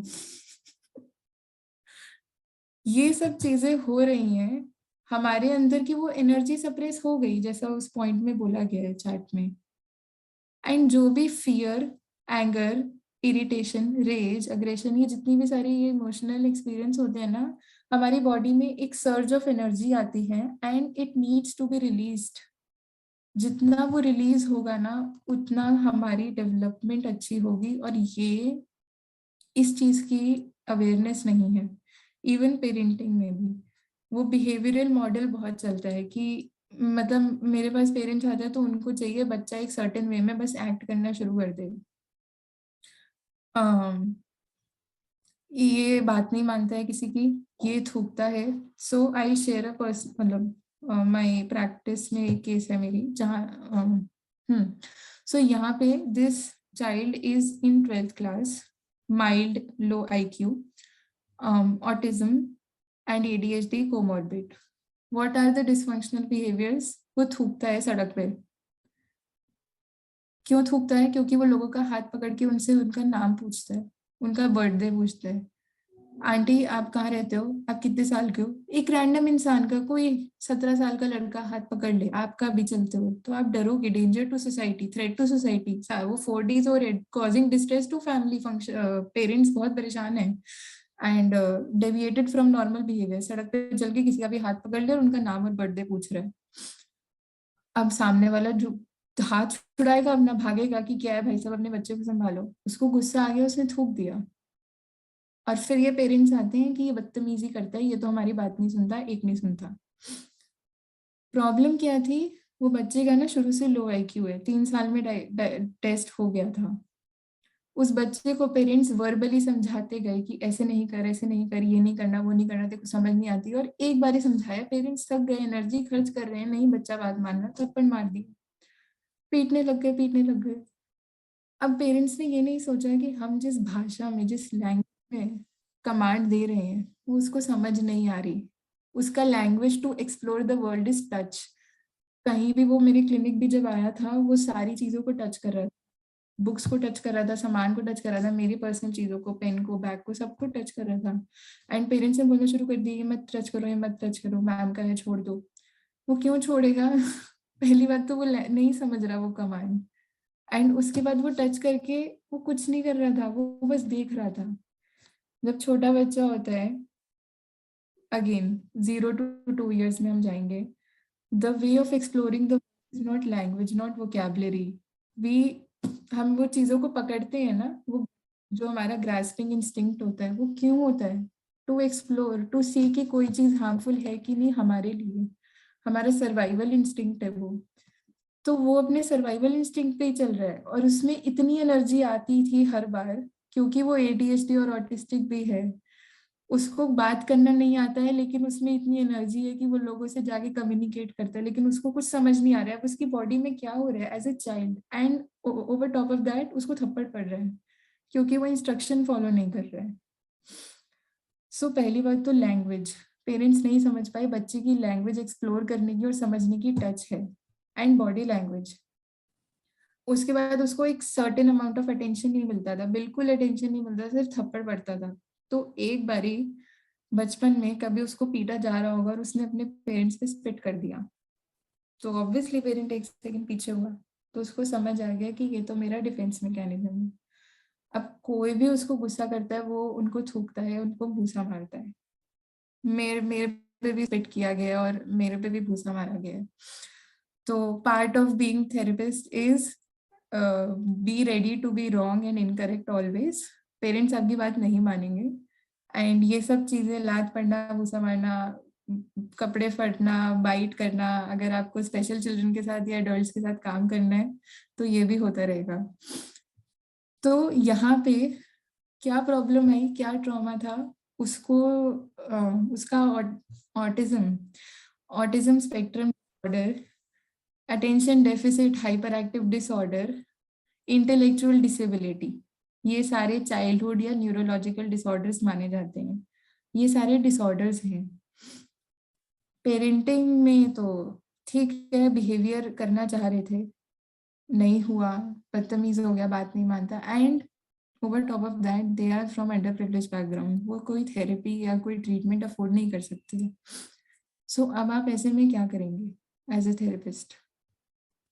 कहाँ क्या क्या थेरेपी जा रही है? कौन सा CBT, कौन सा स्पेशल एजुकेशन या डांस मूवमेंट या एक्सप्रेसिव आर्ट टेक्निक? क्या फीलिंग्स, क्या इमोशंस निकालेंगे उस बच्चे की जिसके पास उतना IQ नहीं है आपकी बात समझने का। ट्रॉमा एड्रेस करेंगे हम। कैसे एड्रेस करेंगे? देखने के लिए कि पेरेंट और चाइल्ड का बॉन्ड कहाँ डिस्कनेक्ट हुआ, उस बच्चे ने कैसे कैसे फील करा बचपन में, और उसको क्या चीज नहीं मिली, लव एंड अटेंशन अपने पेरेंट्स से।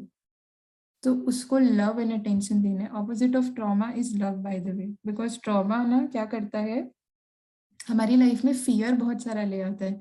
किसी ने मुझसे क्वेश्चन पूछा था कि trauma becomes part of your identity या पर्सनालिटी या वे ऑफ लाइफ। वो इसीलिए because we forget that the event has happened way before, और हम उससे उठकर आ गए, क्योंकि इवेंट तो हो गया लेकिन बॉडी की फीलिंग नहीं गई। सिंपैथेटिक नर्वस सिस्टम अभी भी चले जा रहे हैं, डर अभी भी लगता है, ट्रस्ट इश्यूज अभी भी हैं, सेल्फ डाउट, गिल्ट अभी भी है, इंस्टेंट मूड स्विंग्स होते हैं, इंस्टेंट इम्पल्सिव कुछ करने का मन करता है, कंट्रोल नहीं कर पाते। बॉडी को लग रहा है कि वो ट्रॉमेटिक इवेंट अभी भी हो रहा है। वहां पे हमको अपनी थेरेपी में काम करना होता है। So am I making sense? Yes, ma'am. Okay. And ma'am, the thing you said. Which thing? Yeah. About the case you were discussing with us. So you said ki that guy had like explored things through touch. Because verbal नहीं था, verbal communication नहीं कर पाते थे, he explored through touch. So there was a family of family friend थे, and उनके बच्चे भी आए थे. So this exact thing happened, like both of them started, you know, going through our stuff. One of them opened the washing machine and कपड़े निकाल के देख रहा है. So we were like कि what is this? ऐसे कौन करता है? So like till date we used to make fun of those guys कि like ऐसे कौन करते हैं किसी के घर पे जाके ऐसे, like they're opening पर्स खोल रहा है and washing machine खोल रहा है, like dishwasher देख रहे हैं. So like this, like now it made sense कि okay, why did it was like that. वो पढ़ा है, पियाजे की थ्योरी पढ़ी होगी, सेंसरी मोटर, जो भी वो 4 स्टेजेस ऑफ जीन पियाजे, कॉग्निटिव डेवलपमेंट। तो उसमें यही था ना कि स्टार्टिंग में फर्स्ट स्टेज 0 to 2 years या 0 to 7 का कुछ, आई एम सॉरी मैं भूल गई हूँ, कुछ तो ऐसा होता था जहाँ पे हम एक्सप्लोर कर रहे हैं, हम लैंग्वेज से वर्ल्ड एक्सप्लोर कर रहे हैं। एक उसमें एग्जाम्पल होता है जिसमें डिफरेंशिएट नहीं कर पाता है बच्चा एक एग और टेनिस बॉल में। उसको बस ये पता है वाइट राउंड ऑब्जेक्ट है, बॉल को फेंकते हैं तो सॉरी अंडे को भी उठा के फेंक ही सकते हैं। सो हम एक्सप्लोर करते हैं। हम पता है बच्चों के साथ, जब हम बच्चे क्या, हम बड़े हो रहे होते हैं, हमें भी तो कोई ऐसा ग्राफिक्स दिखा दो या इल्यूजन दिखा दो या वो कुछ भी कलरफुल सा और बहुत ही ऐसा एब्स्ट्रैक्ट पेंटिंग दिखा दो, तो हम एक सेकंड के लिए अट्रैक्ट होंगे, सोचेंगे ये क्या है। सो जब हम बड़े हो रहे होते हैं ना, 0 to 7 years तक हमारा ब्रेन सबसे ज्यादा डेवलप करता है इमोशनली। 0 to 7 years में अगर एक बच्चे को या किसी भी पर्सन को, बच्चा ही होता है 0 to 7 years, सॉरी, सो अगर उसको लव एंड अफेक्शनेट एनवायरनमेंट ना मिले, सेफ और वार्म एनवायरनमेंट या पेरेंट्स या ऐसी चीजें ना मिले, उसका बॉडी और ब्रेन सिंपैथेटिक नर्वस सिस्टम में रह के ही डेवलप होता है। तो वो आगे जाके सिंपैथेटिक नर्वस सिस्टम कब कब होता है एक्टिवेट? जब हम एंग्री होते हैं, जब हम डरे हुए होते हैं, जब हम हाइपर होते हैं, इम्पल्सिव होते हैं। तो वो उसको इंस्टेंट डिफेंस मैकेनिज्म भी यही समझ आएगा कि मैं इंस्टेंटली चिढ़ रहा हूँ, मैं एंग्री हो रहा हूँ, मैं इम्पल्सिव हो रहा हूँ, और फिर हम वो बिहेवियर की सीरीज चलती रहती है। क्यों? क्योंकि मुझे पता ही नहीं कि अपना इमोशन कैसे रेगुलेट करना है।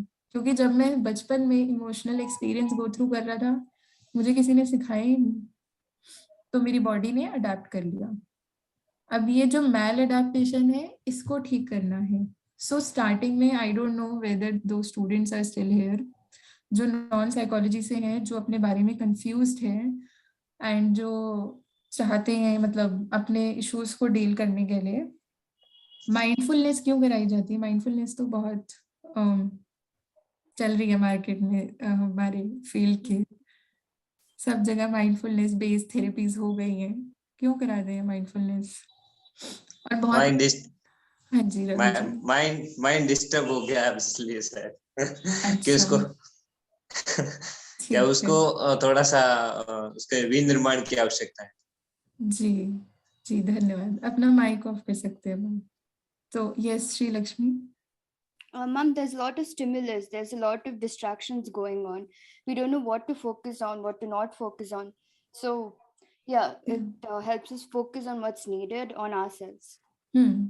ठीक है। सो माइंडफुलनेस में जब हम होते हैं, जब हम माइंडफुल होते हैं, जब हम रिलैक्स होते हैं, जब हम शांत होते हैं, हम अपनी बॉडी के पैरासिम्पैथेटिक मोड में जाते हैं, नर्वस सिस्टम के। मतलब कि हम रेस्ट और डाइजेस्ट में होते हैं। जब हम खा के ऐसे बैठ जाते हैं ना, अरे आज तो बहुत खा लिया, और वो सब बॉडी खाना पचा रही है, मेटाबॉलिज्म चल रहा है, वो तब हमारी बॉडी पैरासिम्पैथेटिक मोड में होती है। सारी एनर्जी खाना पचाने में जा रही है और हम एक्टिव फील नहीं कर रहे हैं, हम शांत और रिलैक्स्ड फील कर रहे हैं। तो हमारी body most of the time sympathetic mode में रहती है और हमको बोला जाता है कि माइंडफुल हो जाओ। ये क्या कॉन्ट्राडिक्शन है? ऐसे कैसे पॉसिबल है? सो हमें अपनी बॉडी को कॉन्शियसली प्रैक्टिस करके लाके सिंपैथेटिक मोड में डालना है। हम यहाँ पे as a therapist, trauma informed therapist का काम होता है। Now if you are a severe trauma survivor, मतलब आपके साथ बहुत सारा अब्यूज हुआ है, आप अपनी बॉडी से डिसोसिएट हो चुके हो, आपको कोई नहीं चाहता आपको टच करे, आप फील नहीं करना, फीलिंग नहीं आती है, भूख नहीं लगती है, साइकोसोमैटिक सोमैटोफॉर्म डिसऑर्डर्स, माइग्रेन हो गया है, भूख नहीं लगती, प्यास नहीं लगती, अपनी बॉडी के जो बेसिक इंस्टिंक्ट वाले सिग्नल्स है ना, हंगर एंड थर्स्ट, एक दिन के बच्चे को भी दूध पिलाया जाता है, हंग्री होता है वो, तो इतने अडल्ट होके आपको भूख कैसे नहीं लग रही? ये तो आपकी बॉडी की कोर नीड है। तो भूख नहीं लगना और ईटिंग डिसऑर्डर हो जाना, एनोरेक्सिया या फिर ब्यूलीमिया हो गया, एंड उसके बाद माइग्रेन हो गया, IBS irritable bowel syndrome mostly बहुत औरतों को है, arthritis, even arthritis and multiple sclerosis, ये सारे ऑटो इम्यून डिसऑर्डर्स। आपने बेसिक लाइन तो सुनी होगी, cancer is caused by stress. Smoking के अलावा स्ट्रेस से कैंसर सबसे ज्यादा, या कितनी सारी डिजीजेस हैं, हार्ट डिजीजेस, जो हार्ट अटैक आ गया, क्यों? बहुत मानसिक तनाव था। हर डॉक्टर आजकल ये लैंग्वेज, ये वर्ड्स यूज करने लग गया है। तो ये सब क्या हो रहा है? हर टाइम ये बॉडी सिंपैथेटिक मोड में है, हम रिलैक्स नहीं हो सकते हैं। सो एज अ थेरेपिस्ट, अब ऐसे लोग जो अपने बाउल सिस्टम, सो बेसिक जो होती है ना, अब हम okay, thank you. We are proceeding to the conclusion that what can we do for ourselves first as a human being, as a like how can we learn to self-regulate our emotions, and next what can we do as a therapist for our clients? Regulate your own nervous system. If you cannot practice deep breathing, नहीं आता है, सब बहुत boring लगता है, patience नहीं है, कोई भी मूवमेंट एक्टिविटी हम कर सकते हैं। कोई भी मूवमेंट एक्टिविटी वजन कम करने के लिए, पतले होने के लिए नहीं करनी है, बट इंजॉय करने के लिए करनी है, देखने के लिए करनी है कि हमारी बॉडी को कैसा लग रहा है। बी इट जंपिंग, डांसिंग, या फिर पार्क में जाके रनिंग कर लिया, या कुछ भी अपनी कमाई कर ली, बॉडी को हिलाना है बेसिकली। घर में बैठे बैठे भी अभी, क्योंकि बाहर नहीं जा सकते हैं, हम कितनी सारी मूवमेंट एक्टिविटीज कर सकते हैं, या फिर डांस, म्यूजिक, कुछ क्रिएटिव। एक्सप्रेसिव आर्ट्स क्यों बोले जाते हैं? क्योंकि वी क्रिएट समथिंग। कोई भी movement activity, mindful activity and creative activity अगर हम करें, first try to be aware कि मुझे करके कैसा लगा, मजा आया, कैसे मजा आया, मतलब क्या मेरे कॉन्स्टेंट थॉट्स को ब्रेक मिला, क्या मैं एक्साइटेड हुआ, या मुझे एक मेरे अंदर क्या फीलिंग थी, या क्या चीज हुई कि मुझे ये करके अच्छा लगा। So coming to the conclusion and the answer, how can I help myself is, I'm sorry, Fatima, you can contact me personally. I cannot elaborate on eating disorders at the moment. Concluding time हो गया है, मुझे भी नहीं पता चला. So हम अपने लिए क्या कर सकते हैं? Give more awareness to your nervous system. For example, let's do this right now. कितने लोग रियलाइज कर रहे हैं कि वो स्लाउच थे और उनको ऐसे बैक स्ट्रेट करना है अब? आदित्य ऐसे यूं करके बैठे हैं, आप पीछे ऐसे back straight. Yes, back straight, back straight. Breathing exercise नहीं कराऊंगी, बहुत बोरिंग हो जाएगा, इतना बोरिंग एंड नहीं करना है मुझे. सो बैक स्ट्रेट करके watch to the back straight करके एक सर्टेन ऐसा अगर हम स्ट्रेच करें तो हमें रियलाइज हो रहा है कि हम कितना ऐसे अकड़ के स्लाउच होके बैठ गए थे. एंड गिवन कि आपकी ऑनलाइन क्लासेस होती है, आप कितनी क्लासेस में ऐसे बेड पे यूं ऐसे करके बैठे होते हो. सो इवन उस मोमेंट में भी हम अपनी बॉडी में कैसा, मतलब tightness in muscles, how is my heart rate, how क्या बोलते हैं, I'm sorry, I'm not able to get the word. So one thing is tightness in muscles. How is your posture?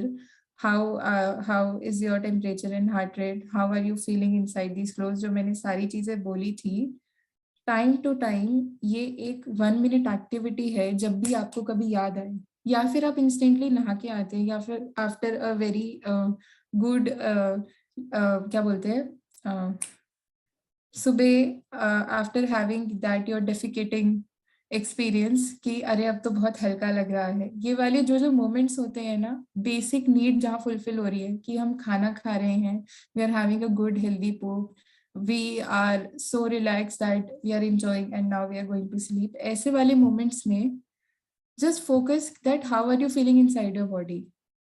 अब यही फीलिंग को आपको कॉन्शियसली क्रिएट करना है activities में इंडल्ज होके. Why? Because इन सब मोमेंट्स में जब हम अच्छी पॉटी करते हैं, या फिर हम बहुत यमी खाना खाते हैं, या फिर हम आफ्टर एन एक्सरसाइज अच्छा गुड कुछ फिजिकल मूवमेंट, डांस हो गया, जुम्बा हो गया, एरोबिक्स हो गया, कुछ भी करके हम थक के बैठते हैं, या फिर हम सीढ़ियाँ चढ़ के आते हैं और हम 1 सेकंड के लिए अपना डोरबेल बजाते हैं और हम सांस लेते हैं, थक जाते हैं. उस मोमेंट में आपकी बॉडी वापस से parasympathetic, relax, rest, digest mode में अपने आप गई है. लेकिन यही चीज हमें खुद करके लानी है. अपने आप को एक्टिविटीज में इंडल्ज करना है एंड अपना रिलैक्सेशन टाइम को बढ़ाना है. सो मेरा कंक्लूजन यहीं पे है अपनी साइड से. And you can, I give 5 minutes अगर किसी को कुछ क्वेश्चंस पूछने हैं.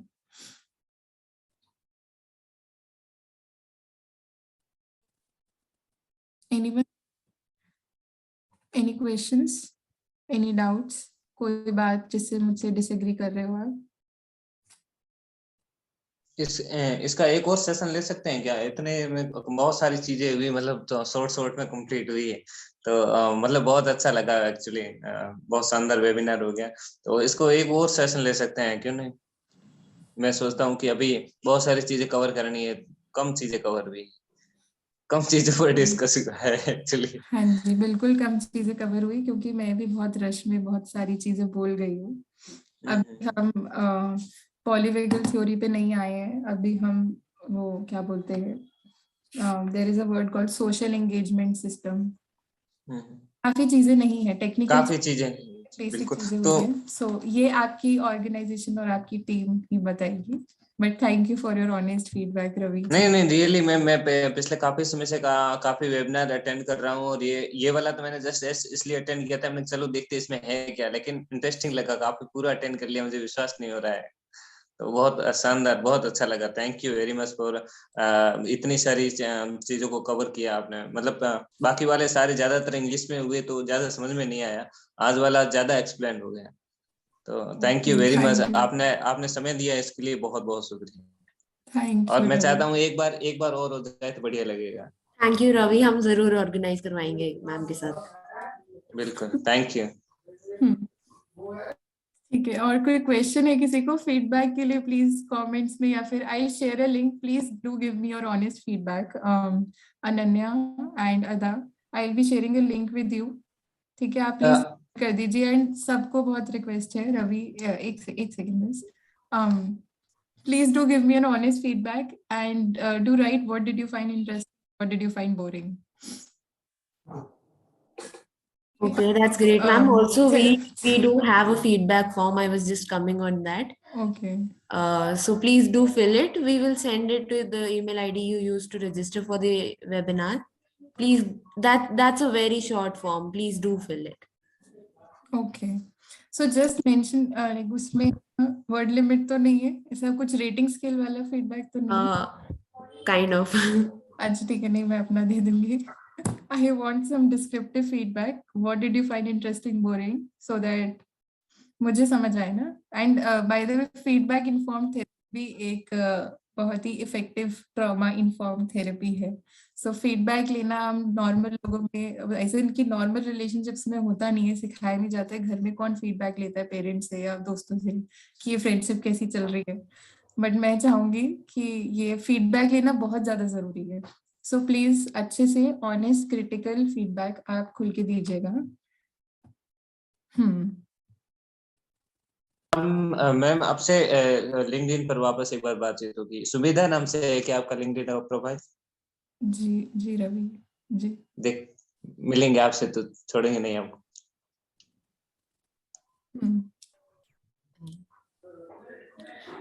Okay.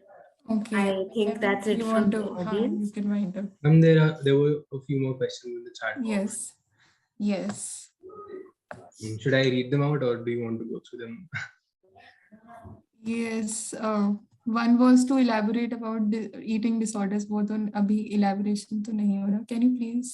How trauma is formed mostly during foundational years of a person, such as the adolescent years in the next seminar. Next seminar, okay, sure. ठीक है, next seminar पे मुझे आप topics बताइएगा, हम seminar कर लेंगे, webinar. मैम एक लास्ट क्वेश्चन मेरा है ना, थोड़ा डाउट है मेरा, तो एक थोड़ा सा सबको चांस देंगे रवि जी, सबको एक लास्ट मेरा क्लियर कर दो जी। बोलिए। हाँ, मैं ये कह रहा हूँ कि मेरा मास्टर्स साइकोलॉजी से कंप्लीट हुआ है और पीजी डिप्लोमा काउंसलिंग से कंप्लीट हुआ है, ठीक है। तो ये पर्सनल क्वेरी है आपकी? हाँ, पर्सनल एक चीज क्वेरी, इससे रिलेटेड में थोड़ा सा I am sorry Ravi, personal query के टाइम अप हो गया है। आप इंस्टाग्राम मेरा एक पेज है, I will write the name एंड आप वहां पे मैसेज कर सकते हैं। Okay.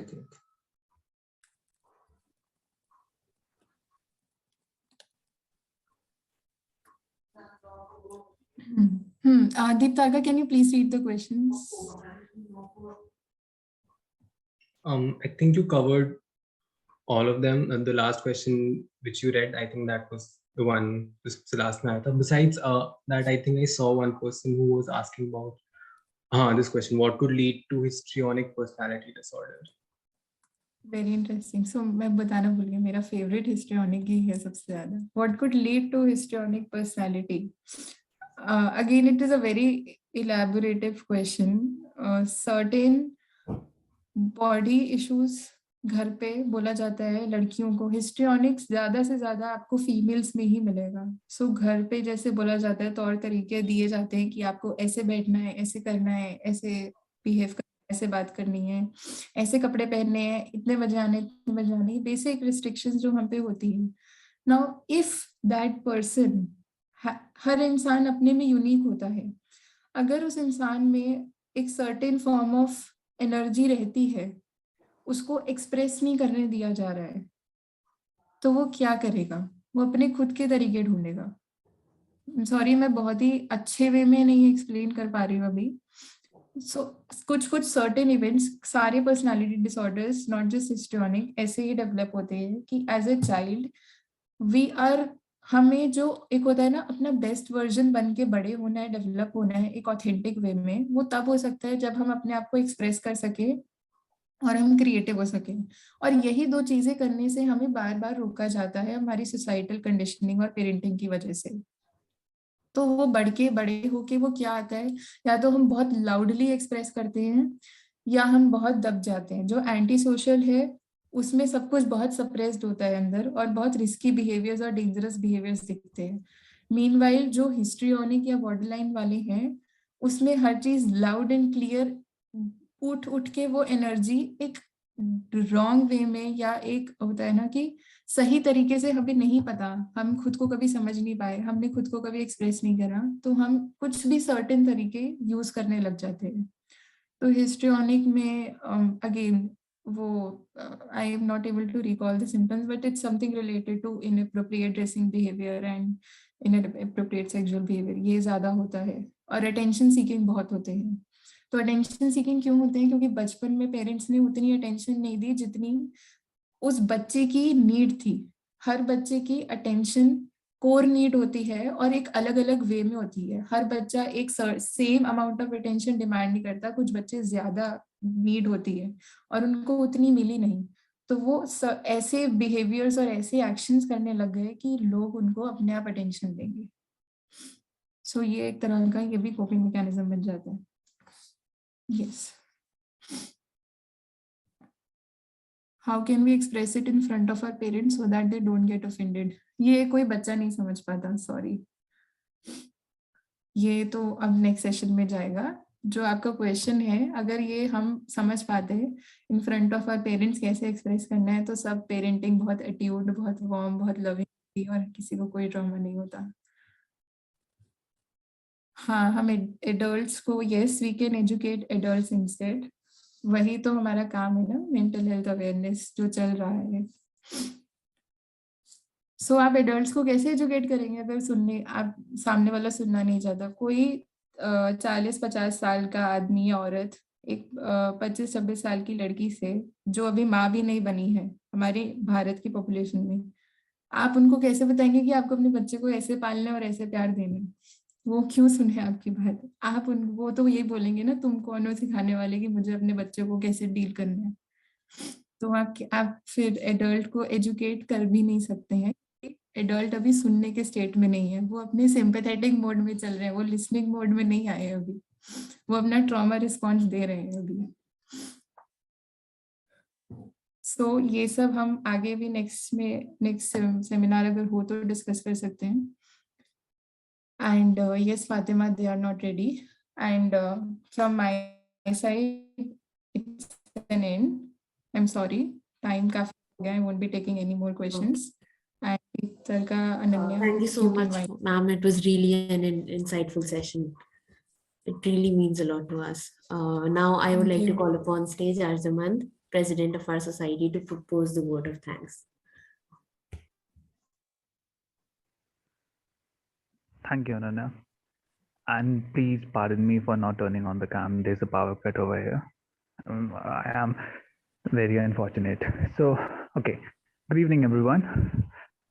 Firstly, starting with this, on the behalf of the team, I would like to extend my sincere gratitude to Sumedha ma'am for taking time out of a busy schedule to hold this session. This is Sync's first session of 2022, and I must say that the future looks promising already just because of you, ma'am. Thank you so much for sharing your knowledge and understanding with us, especially on such topic of utmost importance. The session was incredibly insightful and engaging, and indeed, we have been able to learn a lot today. I would also like to thank the Sync team, the concerned departments and members, for they have been instrumental in making this event a success. Kudos to you. And yes, last but not the least, I sure can't end the vote of thanks without acknowledging the pretty audience that's here.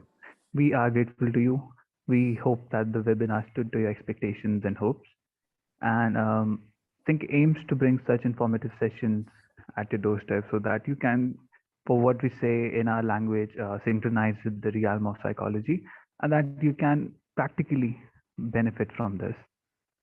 Looking forward to having you all in our future events. Thank you for joining today. Have a great evening. Take care of yourself and importantly, of your mental health. Thank you, Arjuna. The feedback link is attached in the chat box, and we'll mail